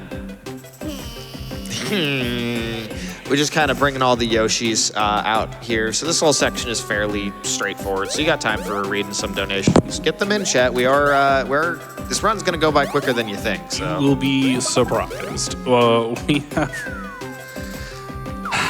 We have $25 from Sushi Elemental. It says, I don't know what the best Mario and Luigi game is, but Awful Block seems really long this year. wow! I am offended. I invited this energy, and yet, no, seriously though, this is fun. Let's push for that glitch exhibition. Oh, That's right. somebody like you think you woke up and chose violence? I know, chat's throwing it back. I'll take it. Hopefully we'll see a I mean, snipe come on, on the the UFO. Star Wars, like that game was cool. This one, on the other hand, I can take it or leave it. No, I'm just kidding. No, I'm just kidding. Nice. So right there, actually, if you press the second, like if you shoot the second bullet of water there, it's like if you just mash and you just shoot it immediately, it will like basically guaranteed hit. So We did just cross over 8K for the glitch exhibition, which means just a little bit under 2,000 to go with 7 minutes until that halfway mark. Nice ledge clip again. yeah, Just so skip you- the whole little puzzle there. Yeah, when you do a ledge clip, you clip onto some floor that's above there. And it doesn't really look like there is a floor there, but there is. A lot of places in this game will actually have extra floors. Like above a lot of doorways, there's a floor you can clip up onto. But after clipping in there, the adults are actually stuck. But that's okay. So you can actually counterattack that attack, but it's kind of slow. And it's also very risky. I'm sure it would one-shot the babies if it hit them. You know what I think is so beautiful? What's up? Chat is just like these Yoshis. It takes all of them, you know? These Yoshis can't push that block unless they're all together. Just like chat can't make me look bad unless they all participate and help each other to to get that glitch exhibition. So I think that's beautiful. So here it shows 6 Yoshis. This is actually a lie. They really only need 5 Yoshis to move these boulders, and we know that because of this area's I just did this whole thing about how wholesome it is, and you're like, they don't actually need everybody. So my suspicion here is that one of these Yoshis isn't trying hard enough. They're just letting the others do the work. Maybe it's just a slightly heavier boulder. Maybe. It's a large boulder the size of a small boulder. So like Ghost said earlier, we're going to see another weird clip out of bounds coming up right here. Oh, he's going for it. Let's go. Okay.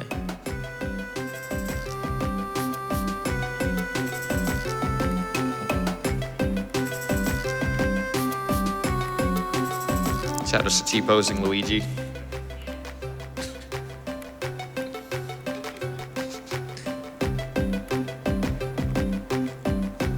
Oh, nice. Let's go. That's extremely difficult. That's way more difficult than the one in Vim Factory. Yeah, the geometry on the, I guess, intestinal lining there is not very easy to work with for a clip like that. Yeah, that only has a half of a pixel of leniency. So it's like 1/4 of the distance that you normally walk in one frame. So that's why you need to stack in order to get this exact subpixel. There's also a bunch of dry bones in that room, and it's really easy to get into an encounter with them. They can just throw the bones. It seems almost random. Yeah, we're like about halfway through this run, and Tonkotsu has avoided basically every enemy here. Also, this Yoshi is taking a bath. He's probably fine. It's actually the egg machine. Yes. Bit of a foreshadowing of what's to come. Do we have time for a bit of that $10 train? It is starting to pop off. Yes, and because as we starting to see here, I welcome any donations to come in with your best egg puns. Ooh, I Please love a make- good pun. Please make Happy read them after this. I love me a good pun. The boss of this area is absolutely excellent. Well, then I'll read this one real quick because this seems relevant. We got $10 from Potato. Hello, everyone. I'm so glad to be able to see this run live. This game is criminally underrated, unfortunately, so it can only make me happy that it finally gets the attention it deserves. Shout out to the wonderful couch here and to the entire MNL community who is watching in the background. That's all you guys. Special shout outs to Migu, by the way. And I wish you an excellent rest of the run, Tonkotsu. You are killing it so far. Absolutely. Speaking of eggs, good luck on Sunnyside. Yeah, that Potato is Tasser for Mario & Luigi Superstar Saga. He's done a lot of work with that game. Whoa, we have $100 from Dahlia with 10 tickets to the $10 donation train. My personal favorite Mario & Luigi game has to be Bowser's Inside Story. It was my go-to road trip game for a lot of my childhood. Let's get that glitch incentive. Oh, this is the closest we're going to get to the inside story because we are in a big reptilian, so... Time for a few more? Yes. All right, $10 from Anonymous. It says, choo choo, everybody. I love the remake version of Super Mario RPG. As well as $10 from Chris. I played Paper Mario The 1,000-Year Door for the first time when the Switch remake came out and immediately fell in love with it.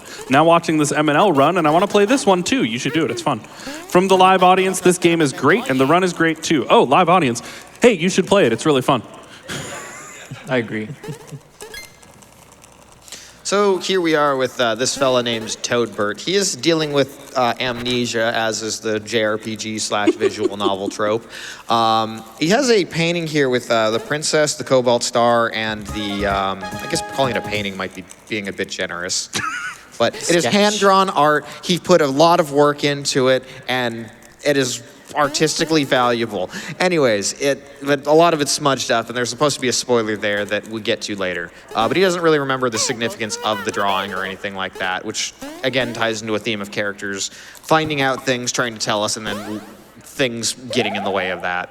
But he was with the princess when the whole thing went down, and she was basically taken in by the Shroobs. We're gonna end up actually not seeing a whole lot of the activity. Like, there's a whole weird scene in the desert with Princess Peach and the Shroobs. It's a great scene, but sadly we're gonna end up having to bypass that for the run. Luigi here is absolutely terrified. Toadbird is talking about how angry he is that this fella here by the name of Sunnyside with a C-I-D-E, which means that he is very violent, has been taking all the Yoshis and putting them in eggs. So, egg puns. I'm not gonna lie, Sunny- eggs sound kind of good right now, though. Like, I know I shouldn't say that with, like, this on the screen, but, like, Also, there's I need some Bowser. eggs. So need to take out Sunnyside. This is one of the most annoying bosses in the game. It's even more RNG reliant than Swiggler here. So no hammers, please. It's going to be random how many eggs he decides to throw, even on this first turn. So that's pretty standard, I would say. We are rapidly approaching that halfway mark, and we are at a cool 44% out of the 50 that we wanted to get for that glitch exhibition. Chat, I think we can do it, but y'all are going to have to really come through during this boss fight. Let's get that 10K by the end of the boss fight. Make sure that you are putting your donation toward the incentive. You do have to do that manually. So scroll to the bottom when you donate, click Add Incentive, pick your favorite. It should be this one. And then click Add to Incentive, and then click Donate to make sure that it goes toward the total. Sunnyside has about 500 HP here. The thing is, he keeps calling these eggs, and we need to like deal with them because we can't actually like Rose Flowers and Ice Flowers don't do a lot of damage if they're spread out across like several eggs. So we need to knock them. Like we need to deal with those. When you break an egg after dealing 29 damage to the egg, it calls a Yoshi, and the Yoshi's going to go on the top screen and pull up one of those chain chomp boulders. And when you get 5 Yoshis, they push the boulder and knock it into Sunnyside, and he falls back on his back. His defense goes down significantly, which is going to be very useful, and he becomes weak to fire. No. They just Nice popped in my lucky. ear to tell me there's a ton of egg puns. So whenever you're ready, I can torture myself. Sure. This fight's pretty through the Oh, moons. that's really that's really unfortunate. unfortunate. Yeah, so his defense is super high, so this is just going to be... So when he does this, you basically just have to waste an attack and just hope that he's going to decide to throw the eggs the next turn. Okay. Wow, yeah, that egg train is popping off. We've got $10 from Lyft that unsurprisingly says, "Can I offer you an egg in this trying time?" No, we have plenty. $50 from Calamity Nolan. When did Japanese people start eating eggs? A long time ago. I knew somebody was going to make a pun That's like a really that. good one. $10 from Illegally Sam. Come on, chat. Let's shell out some money for that glitch exhibition. That's really good. Yeah, that's pretty good, too. $100 from Springer. Can I offer you an egg in these frying times? Oh, my goodness. $10 from Ariel Haymarket. Omelette du fromage reference here. This run isn't over yet. Let's get the puns in, chat. I want you to know I will never forgive you for starting this like 7 years ago. So Absolutely has to be done. $25 from Ellie Face. All these egg puns are exhausting. Chat, quit poaching all my best yolks. This one's not an egg pun, but it's from the $10 favorite game train, and it's hilarious, so I'm reading it. $10 from Cryptid that says, "Been a long time since I've played it, but my favorite Mario RPG has to be Super Paper Mario, the best love story between a butterfly and Dracula ever written." It's my favorite AO3 tag. All right, so Can I one say more, that on stage, production? one more Yoshi left, and it's really unfortunate that he gave us a hammer there, but we're just going to have to hope that he decides to throw 3 eggs. Sorry, we are over the 9,000 mark. There's less than 1,000 to go for that halfway. And oh boy, I would like to see it by the end of this boss, but I don't know how long this boss takes when you're good at it, so. do I have to do the obligatory, what, 9,000? Oh yeah. It's over 9,000! So here, unfortunately, like, there's 2 eggs here. Just freeing the 6th one isn't gonna change anything, but he does want to get the eggs just off the screen so they don't soak up damage here. Nice. Yeah, so now Sunnyside's going to be on his back, and it's really good to have no eggs on the screen now because all the Firefly damage is going to be directed at him. You knocked him over. Easy. This would probably be the biggest lucky in the entire run if it hits right here. Sorry, I don't think you heard me. I said over easy. This boss is pretty over hard. No one laughed, so clearly they didn't hear that great joke. Oh boy. Look, we've been assaulted by egg puns here so much. Yeah. We're just letting them go. Next time I show up in Tonk chat, he's gonna be like, actually. Where were you when I got banned from Tonk chat, Twitch? The nice thing about finishing the attack on Mario's turn is that he gets 3 Bro Flowers here. If you finish it on Luigi's turn, you only get 2 Bros Flowers here. That's pretty good. The eggs just keep coming. $10 from Epic Crossover that says, watching this run at GDQ has been an absolute blast. Good luck on the run, Tonkotsu. P.S. The commentators are cracking me up. I like that one because it's Because it complimented you? it is inflating my ego. Yeah. I like that one because it was nice to me. Ego. Thank you. $5 from Tomago that says, this boss is poached. Hopefully. $50 from Mostly AWOL that says, let's crack this case, Mario. It's no yoke, Luigi. Perfect for those excellent brothers. He just keeps giving us hammers. Ooh, we have a one-up on excellent. $10 from Birdsfly that says, this pun trade is eggshellent, and that's no yoke. $15 from Luna Cat Shark. I would give you an egg pun, but I don't want to crack you up too much. $10 from Cheyenne Fire that says, you got this, Tonkotsu, don't yoke. I liked hearing the delay between saying yoke for choke and back couch going, I get it. That was a really good egg toss. We just need a few more damage, and he should die. He should die on Luigi's turn here. Or Nope. You You only had 8 turn. left. Let's go. That is a Let's very go. annoying fight to get damage done on. One of the most luck-dependent fights in the entire run, unfortunately. And with that, we are going to just like skip a lot of the game. We're going to be doing a few bits. We're going to be doing a few bits and pieces of just getting resources that we are going to need for endgame. But we have our version of what is the big skip in Mario & Luigi Superstar Saga, or Palace Skip, if you're familiar with TTYD terms. The people who assisted in coming up with Palace Skip came up with what we're going to be showing off here fairly soon, which is going to be a fun story. All right, as we rapidly approach what I guess we've arbitrarily chosen to count as the end of the boss is when we finish level ups, chat. Looks like I'm going to win this round. But there's always hope. All twos. right. Let's go. And all right, we are so close though to that 50% mark. We ended up at 9,436 at the end of that boss fight. So I win this round, chat. It's 1-1, but I believe in y'all. You can take the next one. It's not over until it's over. It's not over until you make me embarrass myself trying to do a glitch I've never done. Yoshi! See, that was the game plan the whole time. I antagonize chat, and then they donate to make me embarrass myself. It's all calculated. Oh, we're all feeling it with that assault of egg pun. It's not calculated. Anyway, don't think too much about where we're coming out of. We're landing back Can on you show Yoshi's that on Island. TV? E-rated game, by the way. He's a machine, I think. Was he, though? We don't know. It's like biomechanics or something, or biotech. What is the name for like bio? Like it's a cyborg dinosaur. He's a cyborg dinosaur. That's what he is. Cybosaur? We'll workshop it. We'll workshop it. I like that, but it has room for improvement. Anyway, here's a bunch of Yoshis we're gonna finally free.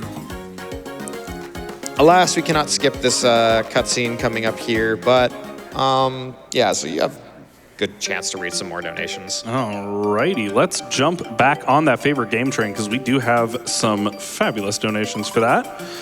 We've got me clicking the right tab, $50 from Glebes that says, my favorite Mario RPG, probably the Paper Mario 64 randomizer. It's a very good randomizer. I mean, yeah. We got $10 from Panta that says, get on the $10 train for Team Mario and Luigi. Choo-choo! $25 from Jason T. Here's to my favorite Mario game, Mario Golf on the N64. You have good taste. Developed by Camelot, developers of Golden Sun. So it's like RPG adjacent. It even has the same composer. Yeah. Golf is basically just an RPG. I mean, have you seen Virtual Highlight as the literal golf RPG? It's and also I don't recommend it for your. That's Super Highlight, but close enough. Yeah. That was an ancient GDQ joke. Y'all like that? I'm old. $5 from Twalk My favorite Mario RPG is Superstar Saga, but the Memory Bank boss in Bowser's Inside Story is my favorite boss out of all of them. Respectable. So here what's going on is Bowser got shot out. He was taking credit for saving the Yoshis because they were all in an egg they didn't see. And they reward him with just a mountain of cookies, and he just shoves it down so much that he ends up coughing out the Cobalt Star shards, who proceed to whack him into next week. And then Toadbert says, Mario and Luigi were the ones who really saved you. And the Yoshi's like, oh, we were duped. Thank you, Mario. And they just start jumping up for joy. Can I make a confession? What's up? I had never heard of Bowser's Inside Story until today. I will go play it. It sounds lovely. But earlier, when you were like, this is just Bowser's Inside Story, I thought that was a joke, not like an actual reference. Oh, and no, then people you started donating it, and I'm You like, literally go inside Bowser. Like, am I being collectively gaslit by the couch and donations? But I think now I believe it's a real game. Maybe. I think so, yeah. Yeah, so here he's just, now he's setting up for Money Glitch. He's selling basically everything he can, except for the green shells. He's gonna buy as many of them as he has money for.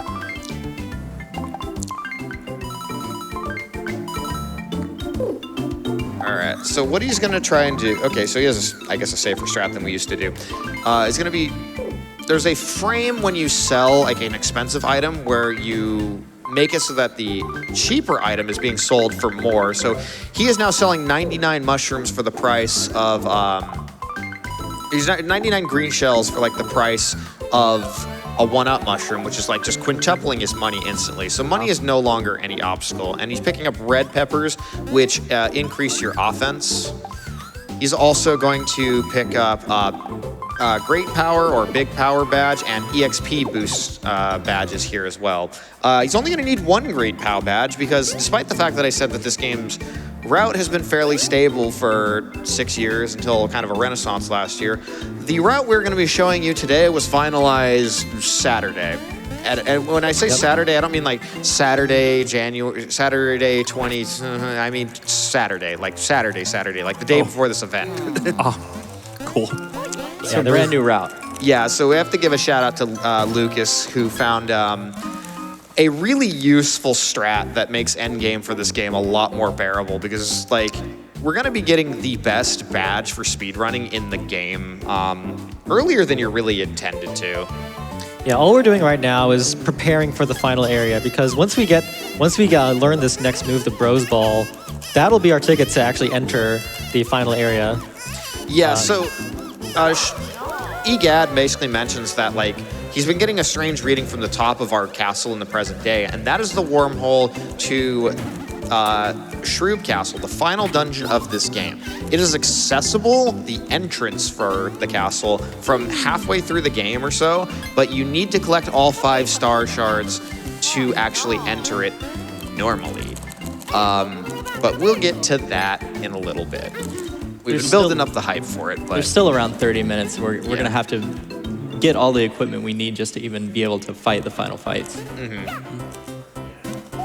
So here we have the Bros Ball tutorial. You can turn Mario and Luigi into a ball. It is a really cool tech. I really like the iteration of this in Brothership. But you got a moment to read a couple donations. Absolutely, we can make that happen. Let's jump back on our favorite game train with $10 from DK. $10 a ticket for the donation train. Heckin' inflation, man. Thankfully, it's going to a great cause at a great event. We have got a lot of tickets. $250 from Ian Strachan. Thank you so much, Ian. That's enough tickets that I'm not going to try to do the math of how many tickets it is. Just remove it's a $10 ticket, so it's 25 tickets. Throwing in a vote for Dream Team as the best Mario and Luigi game. Let's see that glitch exhibition. Do I get to be the one to say it? You can say it. Dream Team did nothing wrong. Oh, Neither did Paper Jam. Neither did Paper Jam. Ask Alta Biscuit about that. That is an old meme now, wow. That is one of our oldest community in jokes. But no, Dream Team actually has a really cool speed run, especially now that we finally sped up the tutorial portion of it. Part of the intro, yeah. Yeah, when that game launched, it was like a 12-hour speed run. It is like 2 hours 45 minutes now. It's around the same length as this game now. Very broken as well. So you can actually make it up this path without Bros Ball, but it's like frame perfect stair jumps, and you get there with like very little time left. So you just really want Rose Ball. Like, I think one person ever has done this in real time. Yeah, we need Rose Ball for a bunch of other things anyway, so yeah. No reason to go for that. We are rapidly approaching an hour left in the run, so I want to level with. I don't know how much it's going to look like I'm looking into the camera, but I'm trying. Chat, we've been through a lot this morning, and I've said some things I regret, and you said some things you regret. But I'm willing to reconcile our differences and work together toward that glitch exhibition. If you're ready to work with me, I'm ready to work with you. Banger theme right here. One of the few from this series they actually brought into Smash. Another great track, yeah. Oh. Correct me if I'm wrong, but I believe that the current world record goes into Gritzy Desert even before Yoshi's Island to grab the Dire POW badges. I think it's because he has the he does Gritzy Desert skip, which is doable on North American version, but not Japanese. It's just such a different route on the US version. It's like a completely different game almost. Yeah, so there's a few different options for the badge that runners have gone for to beat the final bosses. One of them is that Tonkotsu already got, the Big POW badge, is what's used in the current Japanese record. So that one gives a maximum power boost of 1.6 times, and it's pretty quickly get because you can just buy it in the shop. The caveat to that is it doesn't stack with red peppers. Yeah. So there are two other really good badges. These are typically used in our all bosses route, which is effectively the category we came up with when things really started getting broken. We're like, here's the category that plays through every like section of the game. But anyways, there's the Dire POW badge, which when you're under a quarter of HP, you do 2.5 times max damage.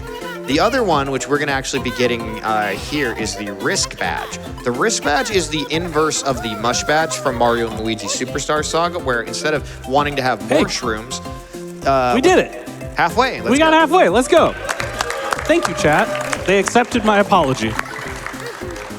So this is Kylie Koopa. She's just telling us about exposition here while a funny scene is happening in the background. You won't be seeing much of her, unfortunately, in any percent. She shows up more in the like all bosses and like more standard story, casual playthrough of the game. But to explain Risk badge, it increases your damage by 3 times. It stacks with red peppers, so you can do a ton of damage there. But you cannot have too many mushrooms in your inventory. The way it works is every mushroom you have lowers the multiplier of your damage by like 0.08 times. So yeah, it's like... If you have no mushrooms, then the damage multiplier is times 3, and then that decreases by 8% for every mushroom you have. And that will include even 1-up mushrooms.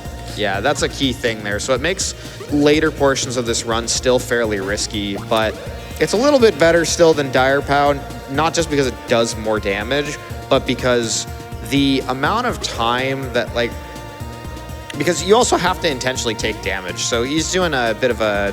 Yeah, so here's a glitch called a ball clip. Oh. Nice. Yes. So this is what was found just last week by Lucas. Yeah, and so you that's clip up all there. We're here for, by the way. Yeah, normally to get that, you need to come here with a later ability. Oh, that's a bad jump. Oh no. Oh no. Oh. Okay. 2 health left. He's gonna go for one more jump here and see if he can tough it out on this fight. Oh no, he died. Anyways. We were really bad. We were really bad at that. Anyway, so this is actually a death warp back to present day Peach's Castle. Real big. So, real quick, Migu does have to go because of circumstances. But thank you very much for joining us. Please give a round of applause to Migu.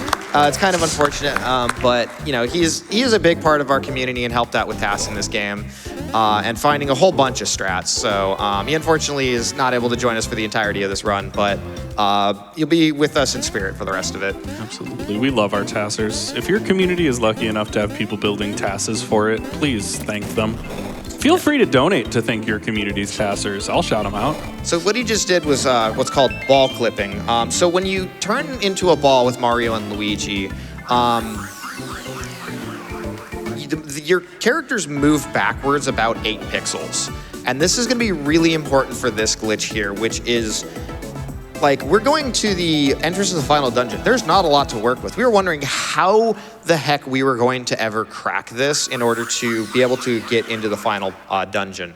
And then ball clipping was found, and it's like, there's nothing to work with here. How do we get past this door? Well, you go up to the top right here, just go backwards about 8 pixels, and you just clip into the final dungeon. We're in the final area of the game. This is so easy that we literally asked our host if they'd be willing to learn how to do it for you. So we can demonstrate it for you as a tutorial, but only if you meet that incentive. But yeah, we're now in the end game. So this is the final dungeon, Shroop Castle. We did not collect the remaining Cobalt Star Shards. Using the ball clip allowed him to zip up to the platform there to get the risk badge when you're supposed to be able to, like, get that at the later point. Here's another dark room. This place has very narrow pathways, so we're gonna actually be hitting it. Along the way, because we haven't gotten to the point where these items are available in the shop, he's gonna be unlocking several of the most powerful bros attacks in the game. The final 4 are Copy Flowers, Red Shell, which is a better version of Green Shells that can actually hit infinite amount of times, theoretically. Mixed Flowers, which do a big AoE burst of damage, and then Pocket Chomps. Actually, I think he also has Trampoliners as well. There's just a whole bunch of these, like, really useful late game items he's getting, but he does have to ration them out quite a bit.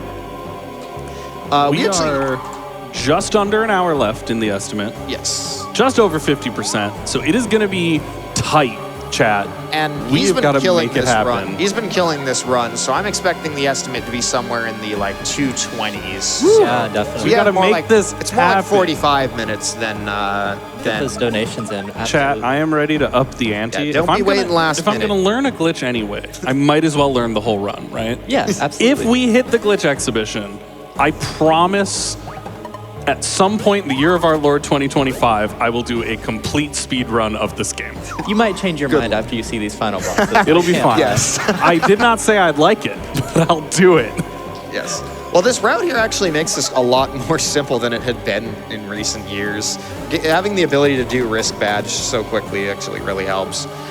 So a lot of these skips in this area, there's like various different things that we've done here. Now he's doing a quick reset here. And what he's going to be doing is manipulating the timer because we're going to be doing a bit of RNG manipulation. As a lot of DS games, you can manipulate things based on the timer. Thankfully, it is not based on, like, you know, frame count. It's just based on, like, the second. So he's running his own timer to count it. And what he wants to do is manipulate a very particular enemy drop.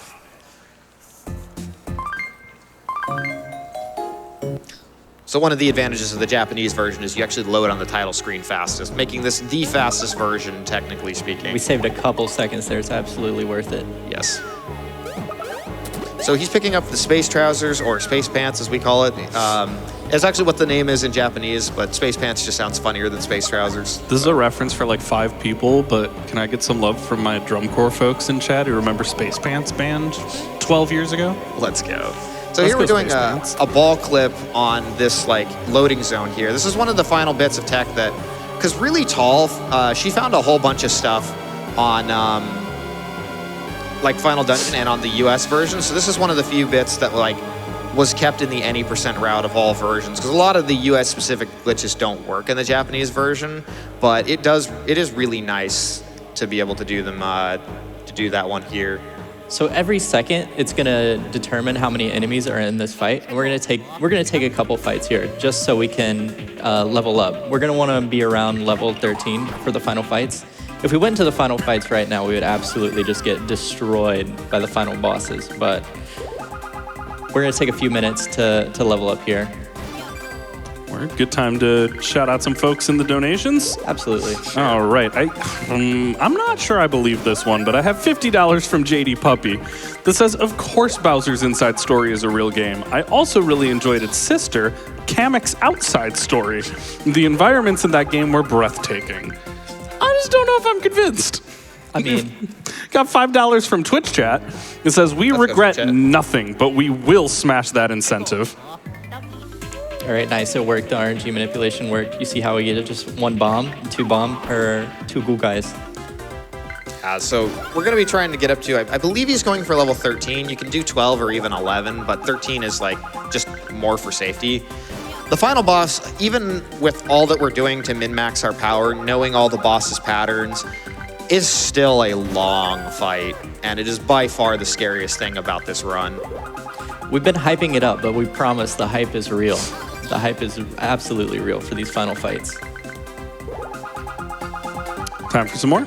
Yeah, sure. Sure. Yeah, let's party. We got $25 from Gay Wheeljack that says, chiming in with my favorite Mario RPG, which is and always will be Paper Mario 64.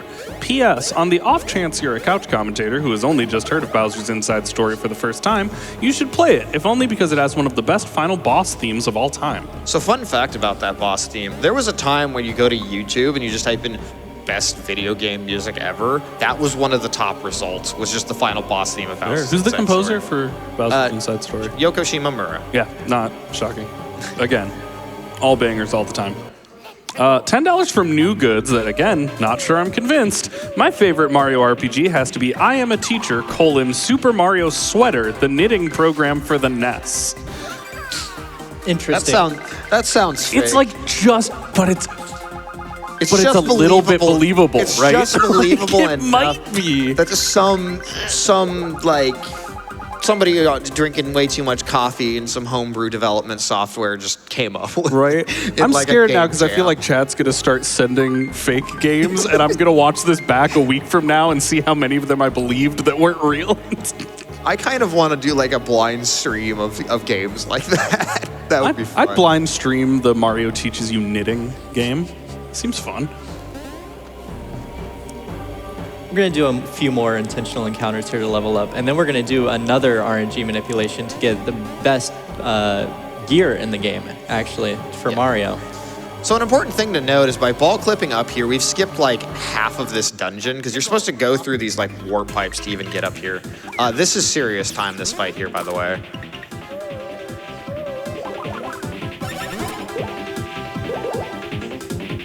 He's going to use pocket chomps, and it's a bit of a tricky attack, and this is a theoretical infinite.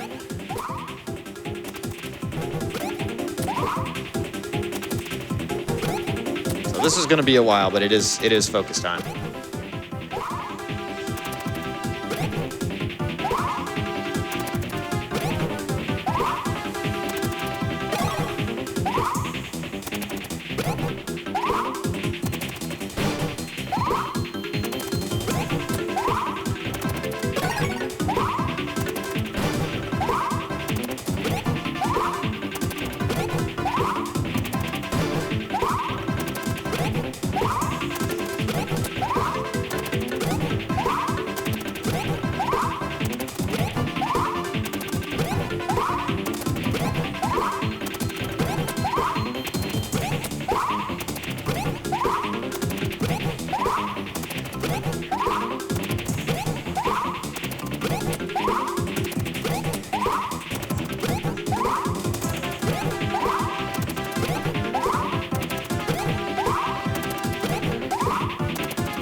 Very nice. It's not over yet. It's not over yet. All right, so now he's using red shell, which again can go infinite. He needs to focus.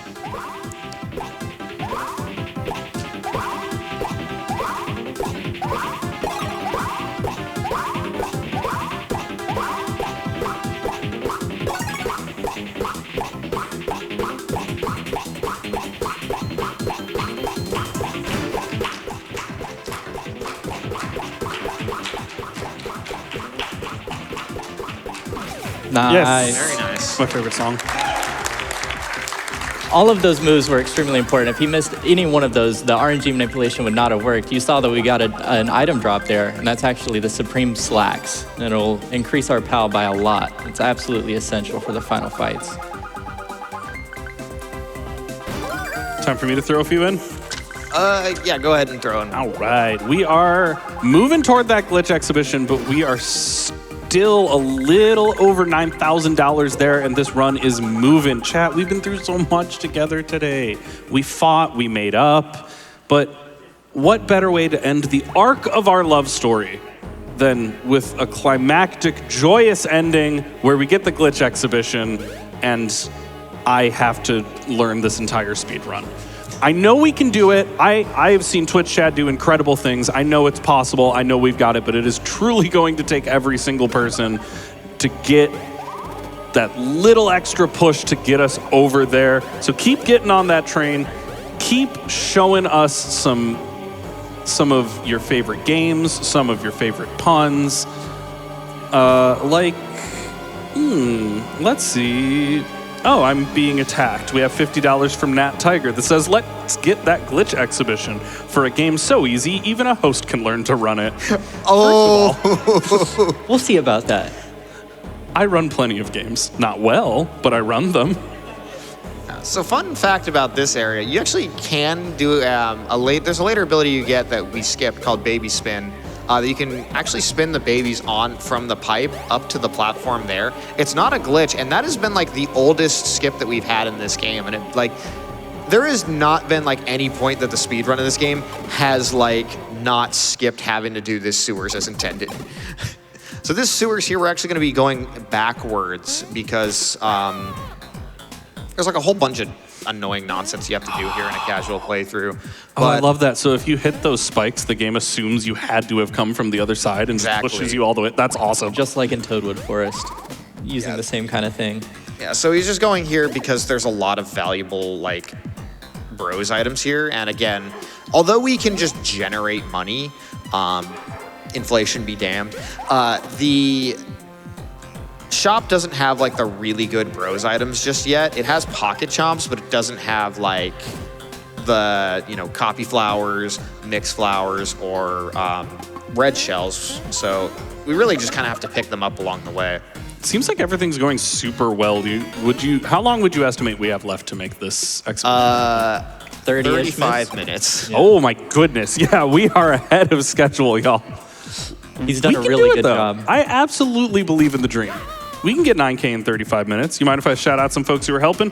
Yeah, Go absolutely. for it. All right, we got $10 from Marine Monarch, throwing my support behind Dream Team as my favorite Mario RPG. Try Again and Victory in the Dream World have yet to be surpassed as best regular battle themes. What a bop. $25 from Cooney. I am one of Paper Jam's top defenders, and even though BIS, Bowser's Inside Story, is my favorite MNL game, I will gladly die on the Paper Jam was good hill. Let's see those glitches. $5 from React Tuna. My favorite RPG and game of all time is Paper Mario for the N64. The music, the charm, the feel, everything just screams cozy to me. Also some love for the exhibition, $25 from Mr. Gamey. Not just a glitch exhibition, but a whole tutorial. Take my money and teach me your ways. Yeah, that's right. If you watch me learn to do a skip, then you too will now know how to do that skip. And then you can also learn this game. What if everybody in Twitch chat right now became partners in Time Runners? Could be fun. I think you should. Surely you won't regret adding 10,000 runners to your Discord. The more the merrier. Yeah, so here you're supposed to be blocked off from getting to those pipes without dealing with these UFOs. You're supposed to actually go to the center there, which is like the mirror image of the path up to Ritzy Desert. Just going for an encounter here to get some EXP. Good. Those Rexes there, if they get a first strike on you, they're undodgeable. So, very nice. The only undodgeable thing in this game. There might be one later. Their We charge might attack see. is undodgeable. Oh! Less than 8K left. Should we start counting again? Do y'all like counting? All right, I am seeing yeses. As from much the as I would audience. love to say yes, there's gonna be a lot of focus time on the final dungeon. So I'm gonna have to ask when we do say serious time to hold off on that. So just as a preemptive warning there, but For now, we're good. for now we're good. Yeah, So here's we can Mix start Flower, just a counting. giant spirit bomb that we just shoot a bunch of fire into, and that wipes out all the enemies there and gives them a whole bunch of EXP. Whoa, this'll help. We just got a $900 donation from anonymous donor. Nice. Thank you so much. That is incredibly generous. It just says, get them. Let's go. Indeed. Get him indeed. And $150 from Chill Pill, also unbelievably generous. Thank you. That says this donation fills the souls of the audience with determination. It seems that their favorite Mario RPG is Undertale. Well, that counts. Does it? Look, I'm just No, saying. walk me through this, please. Tell me more. Never mind. So here we're gonna do one final ledge clip here. Actually, if you, oh, he's going for one more encounter. You can actually, like, if you line up against the wall, the enemy there won't hit you.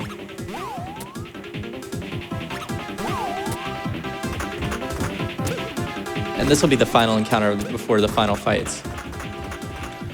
That's terrifying.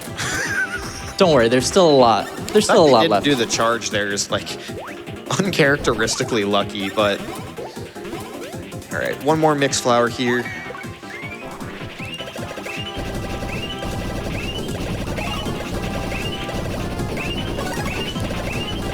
See, they're all trying to inspire everybody to put their donations towards that glitch exhibition like a spirit bomb. That's what the mixed flower basically is.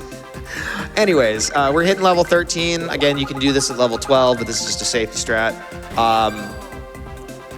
But he's going to do a ledge clip here. It's going to skip past this bookcase kind of wall here that you're not supposed to be able to get around for quite a while. But once he does that, he's going to be basically in the end game of approaching the final boss. So we're pretty much mostly done with this run at this point. Incredible. So Tonkotsu has been just absolutely tearing it up this whole run. Yeah, this can still be a very impressive run. Very impressive time. We have some hot takes, but frankly great takes. Like $100 from Star Annis says, my favorite Mario RPG is that weird Dokapon Kingdom side mode in Mario Party 5. Absolutely fair. Also, trans rights. Let's go trans rights. Yeah, there it is. I looked up because I'm like, I want to see when Stream Tech presses the trans rights button. It's a bit scary right here. We might get into an encounter. So here he's moving the wrist badge over to Luigi and the Great Power badge to Mario, just kind of the way the turn sequence works in the final section here. Those enemies are really obnoxious to dodge. So the fact that he went this entire run without any unintended enemy triggers, I believe. So that is like, give a round of applause for that, actually. That's actually super impressive. They're super deadly at this stage of the game as well. So doing a few more stair clips. The stair race jumps here. heating up between Tonk and Twitch chat is pretty intense. Tonk's simply too good. He needs the hype because it's coming up on the final fights. We're moving, but there's a long way to go, folks, and not a lot of run to do it. But I believe. Do you believe? I believe. Let's do Various a Twitch people behind chat. me. Yeah, they believe. Chat, believe in the me that believes in you.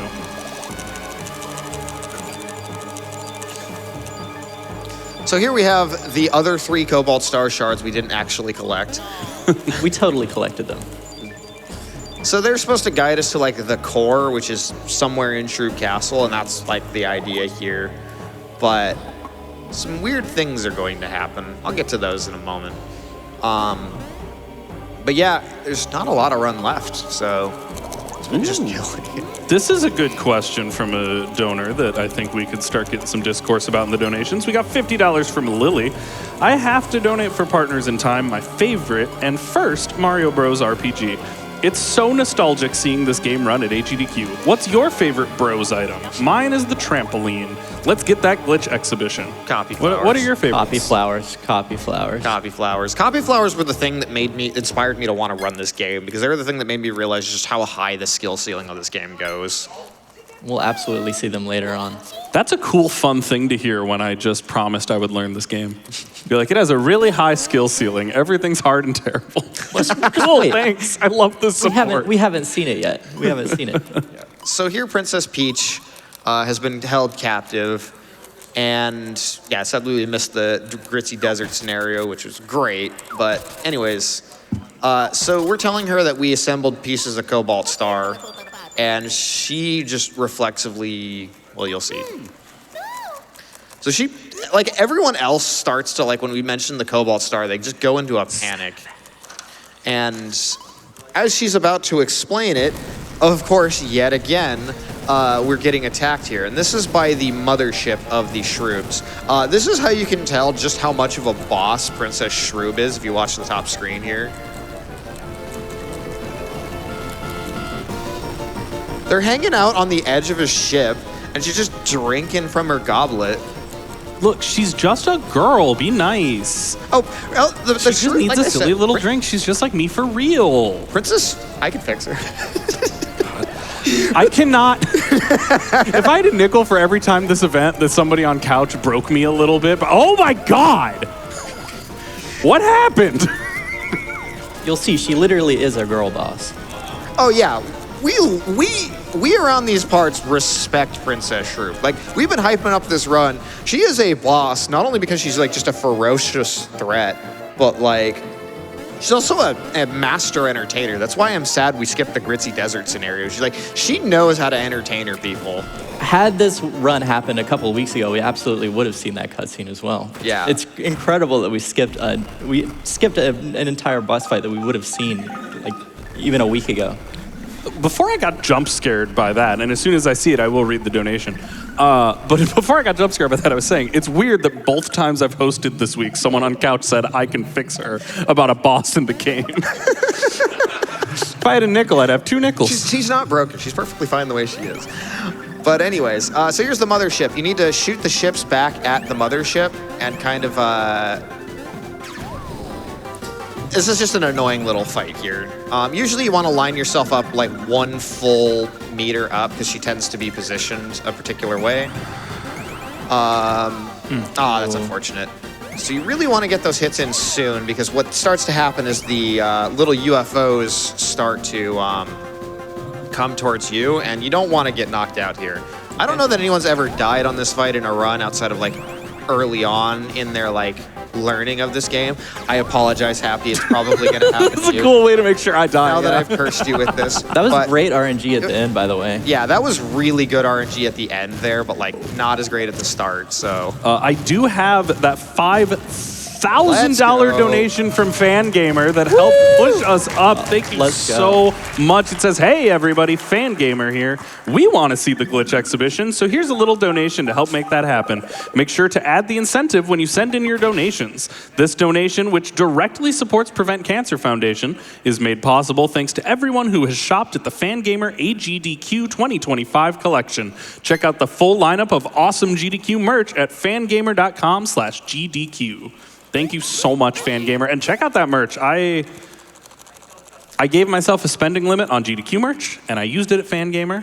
And I'm not going back on the website because it's so good that I will go above my spending limit if I look at it one more time.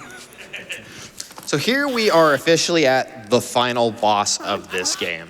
First, we're going to be fighting Princess Shroob here as she rather aggressively attacks us for knocking her ship out of the sky. And she threatens to basically destroy us and say this world is ours. Cool parenting from Luigi. Just go, no. Parenting himself. So we're under 1,000, less than 1K. I believe. I believe. So we are going to have a lot of focus time here. So if we do hit that during this fight, I ask that we wait till in between the phases. I will let you know when is good, but this fight is going to be a lot of focusing. Very serious time coming up once the fight actually starts. Incredibly difficult. If we get there mid-fight, we can all just put our hands up and wait, and then as soon as we're ready, the pop-off. Yes. We can hold the pop-off in. I'm ready for it.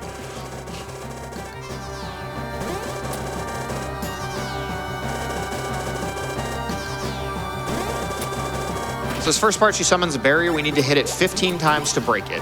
Luigi's going to be using Big Pow here, using the red peppers. And then Mario is going to use trampoliners, which is the only time we're going to see this here. He needs to get 15 hits here. Needs to not miss any inputs here, but thankfully he only needs 15 total. So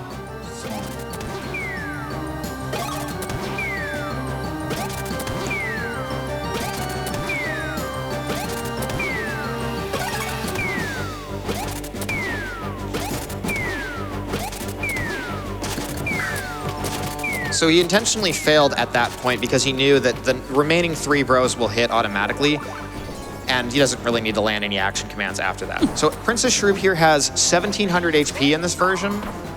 Getting that attack there is nice because it's quick and he can counter, and he's going to go for a red shell here. Serious time.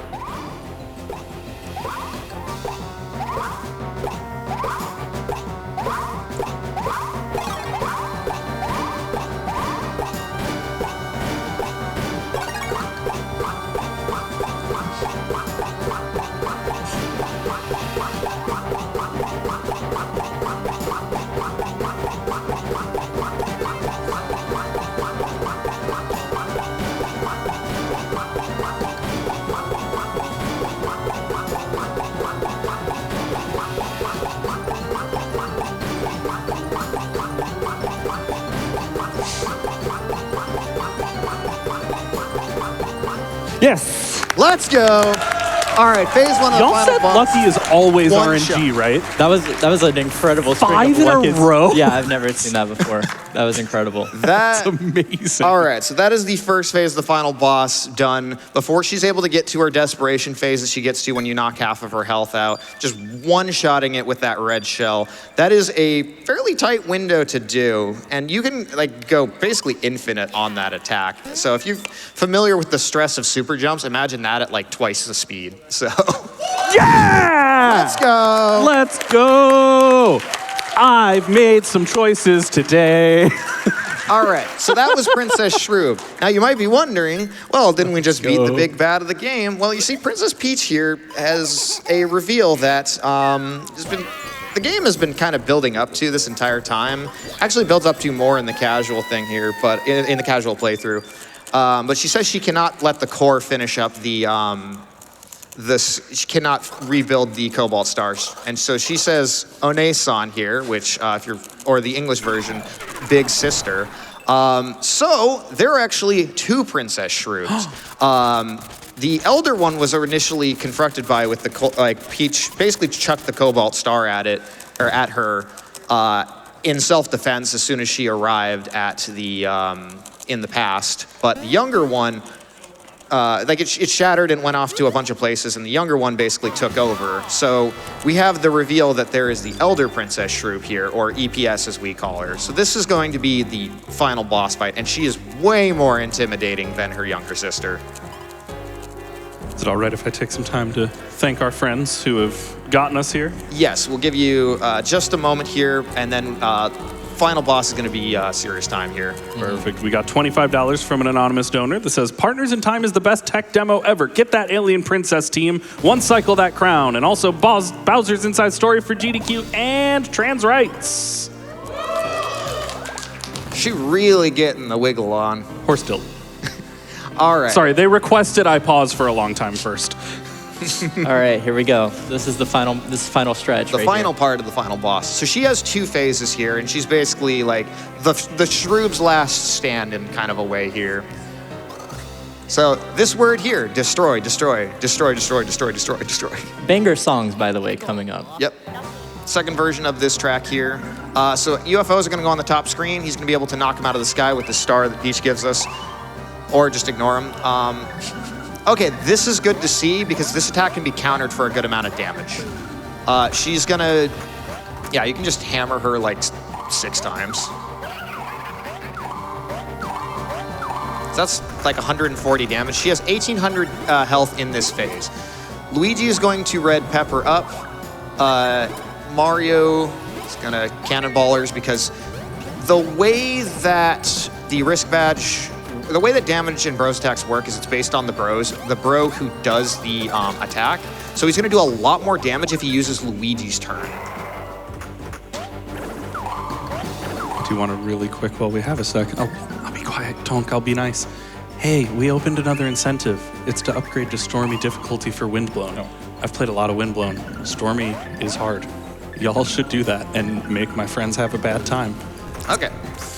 That was about the best chance you're gonna get. The rest of this fight is like all focus. Yeah, another difficult bros move coming up.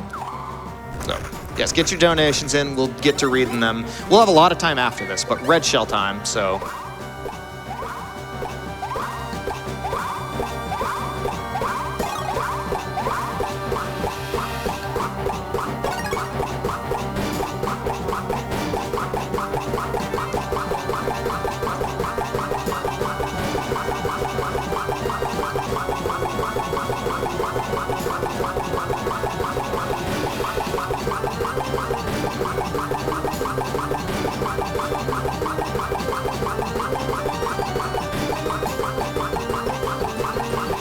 Yes. Let's go. Very nice. That is phase 1 of Elder Princess Shrew, but she's gonna go into her last phase, and this phase is a bit different because her hitbox is gonna be on her head, so we're gonna have to break down, like she has feet tentacles, arm tentacles, a crown, and then finally you're supposed to hit her in the head for about 2,000 damage. Unfortunately, you need to break the crown before you can actually start doing damage to the main boss here. Also, one of the best final boss themes, one of the more unique final boss themes, but it really kind of just gives that like sense of how dire this fight really I mean, gets. it's no Bowser's Inside Story, but It's might just even be different better. They go for different tones, so different kinds of tracks here. So he's going to do a red shell here. This one's a tricky red shell because the proximity of the boss to your position affects how long tighter. it takes to contact, so timing is different.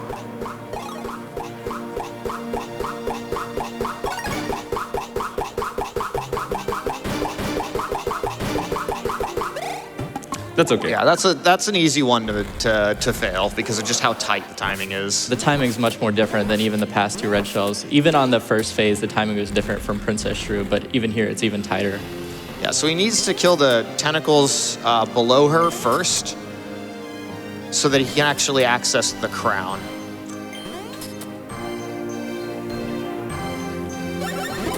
And thankfully, he kept the power-ups that he's gotten from, the Big Pow and the Chili Pepper from the previous phase going into this.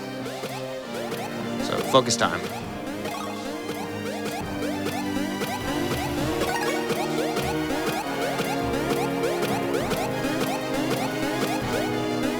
All right, so that is Copy Flowers. Generates the bros. You have to tap the button that corresponds to the right bro. And at its max speed, there's a 5-frame window to make the input, and they appear every 19 frames, so it gets a lot to keep track of.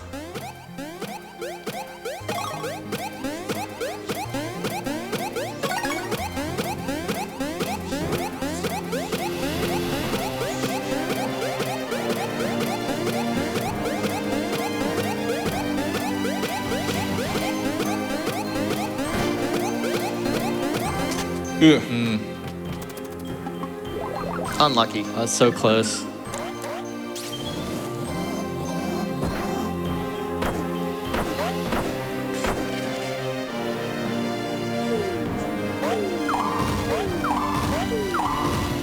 Yeah, for this attack, you keep track of the top screen.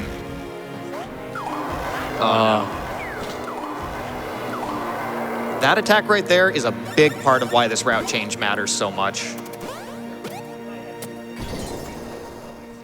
Like, that attack is just a menace to try and dodge. All right, so use Mario's turn to buff back up.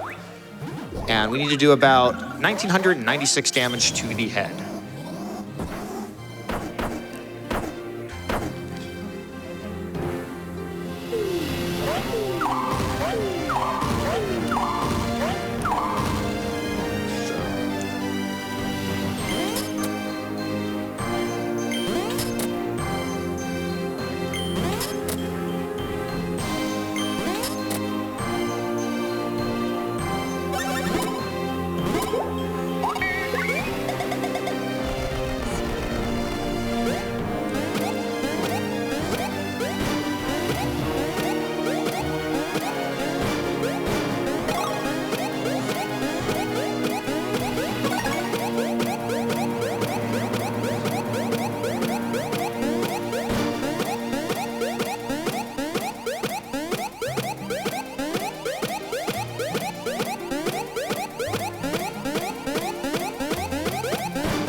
That was good. All right, so she has about 1,200 HP left. Oh, boy. Some of her later attacks get really annoying, and he's still going off of Mario's power stat here, so it's going to do less damage.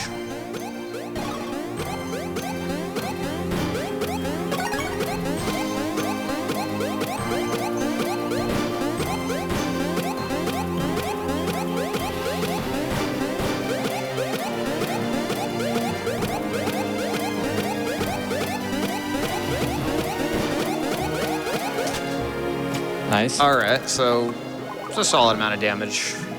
Something to note, while we do call this the final boss, there is plenty of stuff afterwards, so time will be like quite a bit later. We'll call it out for you.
Nice.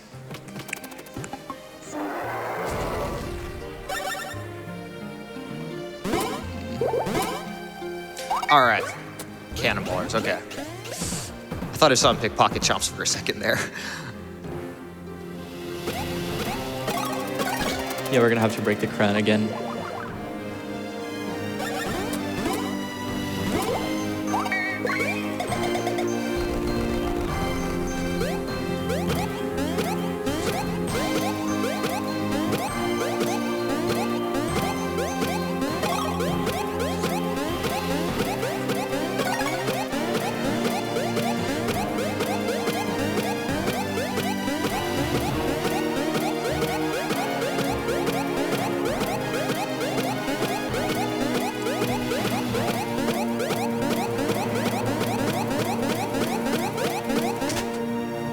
That was good.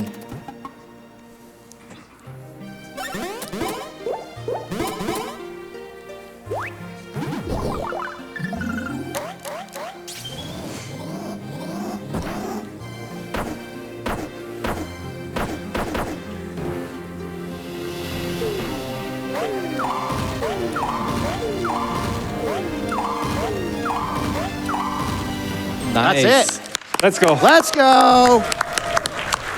Now you can pop off. That fight never gets any less stressful. Woo! It's not even arguably one of the hardest fights in Mario RPG speedrunning, I would say. It's way up there. Like, just thanks to Lucas for coming up with that route that allowed him to actually get hit once. Because like when you're doing dire POW strats, you don't even have like a window to get hit, and it can just be a nightmare to recover from. So that's really cool. Alrighty. So we are just kind of in the victory lap phase of this game. There's gonna be a whole long cutscene here where this is just really silly. So we find out that the thing that defeats the Shroobs is a chemical that is found in the tears of crying babies. Which means the solution is we are going to flood the past with the imitation of the tears of crying babies. This game makes no sense. I love it. Amazing. All right, you got time for donos. Perfect. All right. I want to let everybody know slightly louder now that we do have another incentive open. $5,000 gets us an upgrade to Stormy difficulty for Windblown. That's a big challenge, y'all. Chat, you came through with flying colors on the glitch exhibition, and the powers that be said, all right, they can do another one. We believe in them. So I'm gonna need everyone to come through as much as you can, like this $100 from Railcoon that says, chat, you really want to see Stormy difficulty. Windblown is going to be great. Could not agree more. The runners are fantastic. I'll be there, which, you know, take that for whatever you want. I think it's going to be lovely. We also had some more love coming in, of course, for this run and for some people's favorite games. Like we've got $10 from Felina. This has had to donate during the Mario and Luigi run. My husband loves these games, so let's go beat cancer. $5 from Bradical and Yanzer. Does the glitch exhibition have a Yoshi tilt by chance? Maybe. Yoshi's kind of a horse. We could tilt a Yoshi. You know, nobody can stop Sadly, you no. from picturing Yoshi in your head and then tilting it. You can just do that. Why would I? Yoshi's a friend. $15 from Dynamite, spelled like die, like, yeah, that's a good pun. I think we all know the best Mario and Luigi game is Bowser's Inside Story, right? Regardless, loving this Partners in Time run and great work, Tonkotsu. Let's get that glitch exhibition. Great news. Past Dynamite. We did. Chat came through for us, and they're gonna come through again. Of course they are. Thank you all so much for getting that, Matt. It's gonna be great. I'm surprised some like weird contrarian didn't just come up there and say, my favorite Mario RPG is Bug Fables. Oh, well, don't worry. We have $10 from Lilyflower137. It's not Bug Fables. Don't get too Damn excited. it. I told myself I wouldn't donate again, but I just had to chime in to tell you my favorite Mario RPG is the story mode of Mario and Sonic at the Olympic Winter Games for the Nintendo DS. Let's go. Let's go. Bowser's Inside Story is a close second, though. We've also got, where'd it go? I just saw it. $10 from Lucky Pash. Shout out to a childhood favorite, Mario's Time Machine. It's a Mario RPG, right? Not even an ounce of like, well, maybe, let's be nice. No, You're like, no. Is education the same as role-playing? Undertale's closer to a Mario RPG than that. Well, I had another Undertale one. Let me try to find it. Alrighty, so there's just a whole bunch of mashing through cutscenes here. We do have one final encounter, though. Yeah, did we say that that was the final fight? There's actually one more. We kind of Yes. lied. So this is kind of the victory lap of this game. I guarantee you almost everyone I know kind of panicked when they got to this fight because they just said, wait, there's another one? After like the hour-long gauntlet that was the previous boss. To be fair, they give you a save block. They do. They do. And the cool thing is they even tell you it's a point of no return, so if you want to go before, like there's no post-game, but like if you end up triggering the point of no return, you can go back before it. The Stuffwell is cool like that. Take that, Starlo.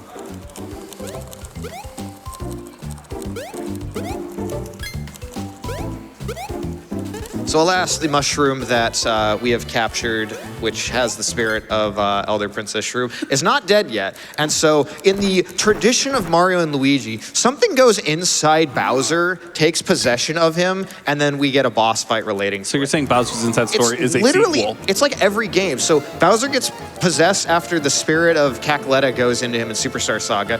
The final boss goes into him in this game. Bowser's Inside Story needs no explanation. Dream Team, you fight it, like you go and fight Dreamy Bowser. And Paper Jam, well, there's some stuff with Paper Bowser. Maybe Bowser's actually a good guy and he's just possessed in like every He's a game. good guy on the inside. Well, on the They keep- outside. On and the they- inside, he's possessed. Yes, exactly. Banger song, by the way. Only time we Yes. get to hear it. Yes, this is, I believe you fight this when you fight Bowser in Thwomp Volcano, but we skipped that part. So sad. So this fight, Bowser just decides that RPGs are for suckers and doesn't let us get a turn. So we need to dodge or counter every attack, noted by the shroom heads on the top of the screen. So every successful dodge or counter gets hits the ghost of Elder Princess Shrew on the top there.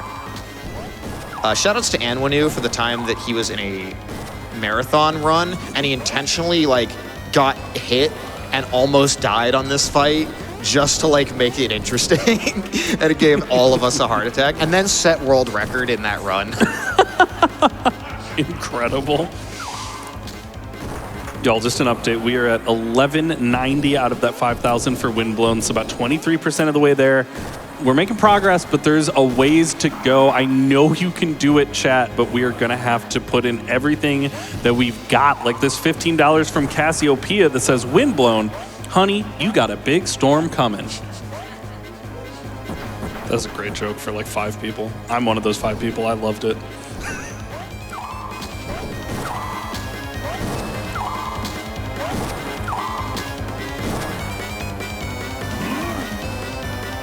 Should be the final hit coming up. Yeah. Yeah, this will be the final attack.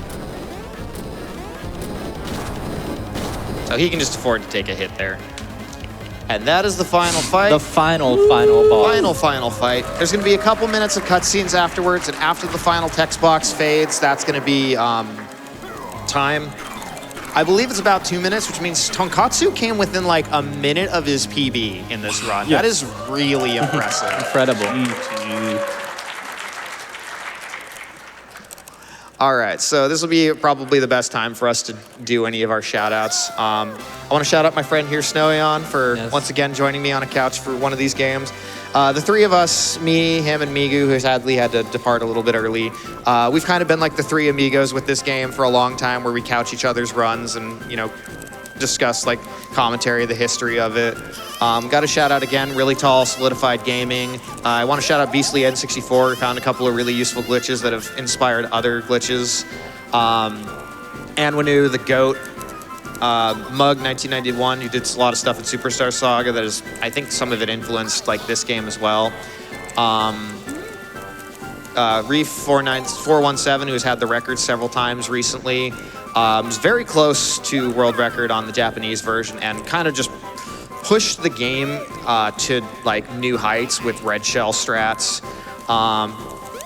Definitely shout outs to, I think I said Really Tall and Solidified Gaming, but yeah, those two just absolutely took a sledgehammer to this game and made it so much more cool of a speed game. It wouldn't be where it is today without them. Absolutely. Shout outs to, I guess, Roven as well, one of our OG runners. The community for this game is great. There's a lot of people who have, touched this game at one point or another. It's a difficult run to learn, but we have tried to, inspire people to run Yeah. it. So definitely, if you're interested in any of these games, check them out on speedrun.com. We have a Discord linked there as well. We're looking forward to it. Absolutely as well. It's a difficult run to learn. Cool. Probably Love one of that. the most difficult. It's Cool. It's imposing, but there are ways to make it more manageable.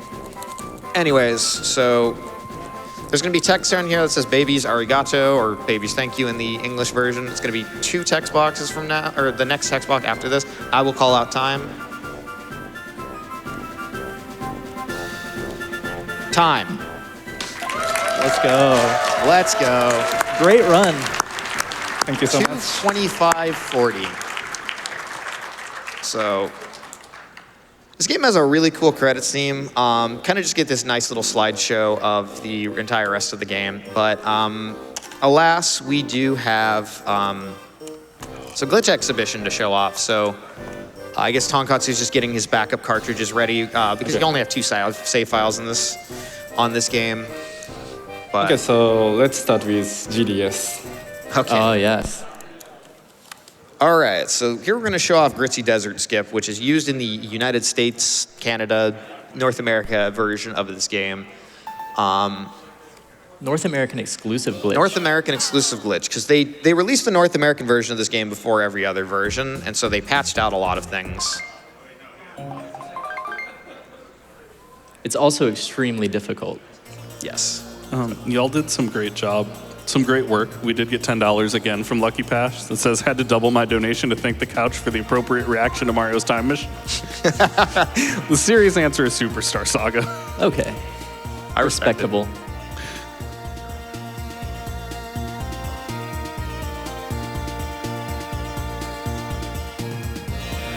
If it wasn't clear from earlier, I do love Bug Fables, though. Oh, well, great news. So does Moonblaze Wolf, who Let's sent go. $25 to say my favorite Mario RPG is Bug Fables. And Daiichi Luazura, who donated $10 to say my favorite Mario RPG game is Bug Fables. Glad I could get that shout. This trick is kind of jank with... Yeah, so he just puts the Pokey's head on him.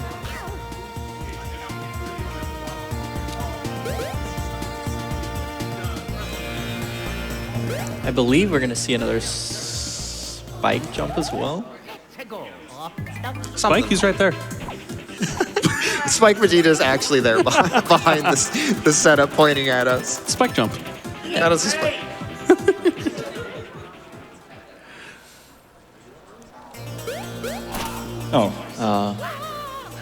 It's okay. Yeah. These cacti vine brambles here aren't exactly the most... they don't work the same way as the Vim Forest spikes do. So... Much more difficult. Yeah, much more difficult. Just a reminder for chat that we do need to get that upgrade by the beginning of the first run, or next run, so ostensibly the end of this exhibition. So we are down to the wire. Make it happen. We do have a $5 train starting if anyone wants to jump on the Windblown train with $50 from James Swan. This says, gotta see the upgrade to Stormy for Windblown. So give me 10 tickets to a $5 train because I know a T-Tree, Osmorn, and Xenodeer are going to crush this run. Y'all don't... They are so good at Windblown. It's stupid. And I'm so bad at Windblown, and watching them is very embarrassing. That's a frame perfect trick, by the way. And it's Incredible. even more difficult because you can't see Mario and Luigi this time. So you just have to figure it out. You don't need to see when you're this good. That's right. And by the way, Tonkotsu learned this glitch just for this glitch exhibition, by the way.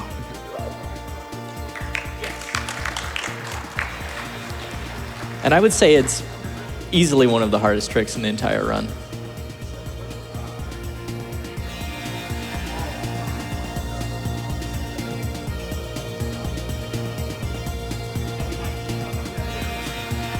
At least we get to hear some more of the desert theme. Yeah. This part you're normally supposed to roll all the way through, but he has this already pre-set up, thankfully.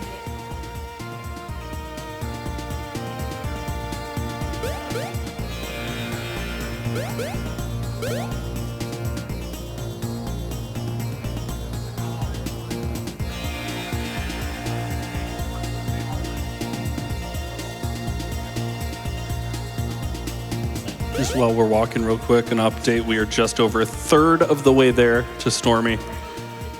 I believe in the dream. I also believe. Chat, do you believe in the dream? We've had such a good day together, chat. We had this whole arc. We finished it on a beautiful climax. What if we could have one more beautiful moment together? Nice. Oh, it looks like things are getting weird now. Yep, things are getting weird now.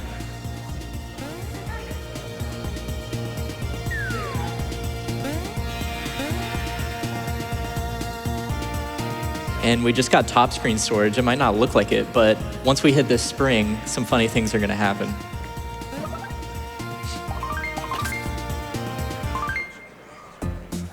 Just quickly soft resetting here, and this does a lot of janky things. So again, the babies were set to coordinate 0, 0. And There we go. Just able to like hit the switch there off screen. And so what this allows us to do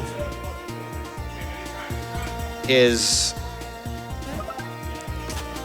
it allows him to access this pipe here that you're only supposed to get to from reverse. And this skips the entire like Shroob Coliseum section and allows us to get into the underground here where we would get the Dire Pow badges. And this is part of a key part of any percent because Dire Pow is like the second best badge in the game. So a lot of weird, cutscene loads here. We had this planned out to where it would happen because we would normally have fought Shrooboid Brat in this run, but things happen. It would have made more sense, but it's still an impressive glitch nonetheless. Yep. Evanosaurus Rex sent $50 and said their favorite Mario RPG is FF7 Rebirth. That's gonna be later in this week for you. All right. Okay, so this is GDS. That was nice. Yep. Yeah. Very nice. Very It difficult is a trick. complicated trick, very difficult to perform, but it's also like a big part of the any percent on the US version, which is again in current world record. And now that we have the early risk badge, we don't have to come here and like fight Shrooboid Brat on the Japanese version anymore. So it's kind of a big time save. Things are going to be interesting in the coming months for this game, for sure. Also, shout outs to Akumaga17 for the current setup. Yes. Yes. Okay, so time for the gate skip. Oh no. Yes. By the house. Gate skip. You finally get, it's your time to shine. I'm scared. Don't be scared. It's fine. I'll walk you through. Is this going to be the easiest thing I learn in the Yes. game? Yeah. Yes. This is the easiest. Everything skip else in is the going to be worse and harder. Yes. game. All right. Even the mashing is probably more difficult than this trick. It would be on my European cartridge. Sorry. Oh. Okay. Ooh. While we switch out cartridges then, some folks were jumping on that train, so let's get some love for them while we swap out. $50 from KT that says, choo-choo! $25 from Pink that says, 5 tickets, please. And $5 from Nolan for Mayor that says, $5 train. Loving that support, loving that love. That train is leaving the station, but we are going to need everybody to get on who can get on because we've got a little over 3,000 left to go. And look, y'all, I can fail the skip a few times for content. That'll be why I fail, surely. But I can only throw for content for so long. It was my Japanese card. It's fine. You can get there from here as well.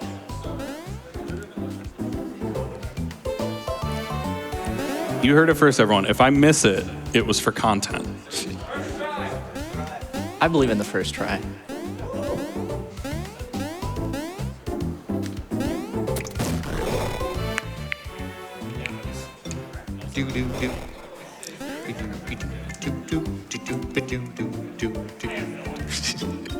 Oh.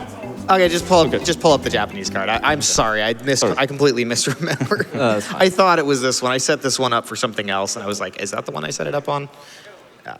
I'm not sorry, because we've also got $5 from Eastflon that says, let's fly with this storm to victory. And $50 from Albert, let's get this windblown incentive met so the announcers please don't end up being just a bunch of hot air. Get it? We've moved on from eggs to wind puns. If you want to make this $5 train into a wind pun train, I'm all about that. And whoa, we have jumped way up. We are at 2,300 now, so just under halfway there. The progress is happening, y'all. Twitch chat is coming through for me. They've been so kind, despite everything, despite everything, it's still Twitch chat. That's my favorite Mario RPG. All right. Okay. All right. So here we have you perfectly aligned to set up. Okay. So what we're gonna have you do is go all the way up, all the way to the right. And, Nope. sorry, go all the way up. And then what you're gonna do is like take your like fingertip and just like poke left on the D-pad.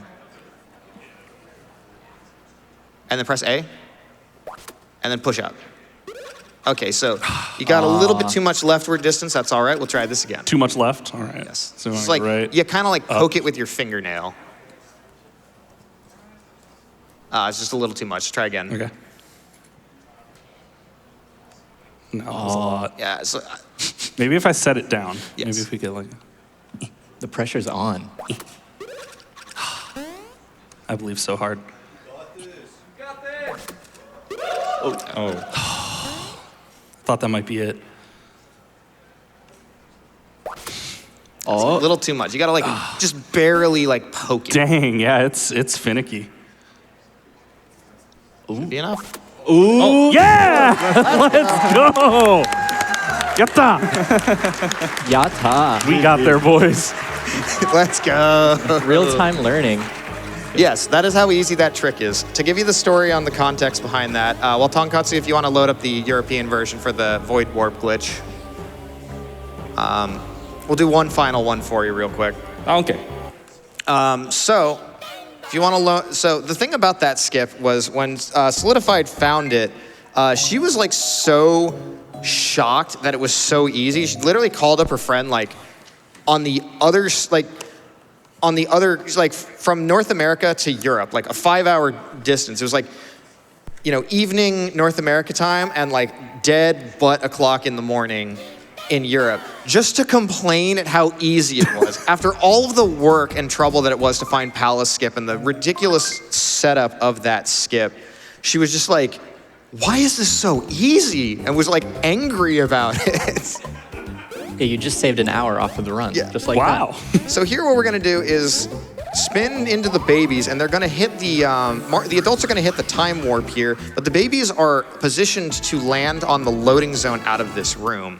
And so the time hole cutscene in the middle of it, the babies hit a loading zone. So just game kind of just combines a whole bunch of things. So now we're out in the castle, but Into the void. just in the void. Also, Mario and Luigi are in like the past or something. Like they're in separate instances despite like the room looking the same.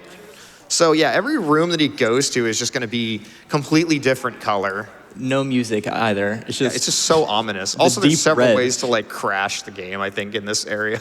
Oh no. I mean, it looks like it's about one false move from crashing, to be fair. Yes.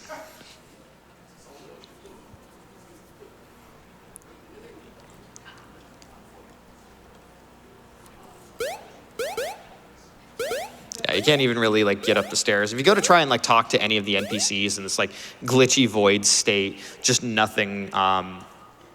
Just like the text box is just like invisible. So, but I believe that's it.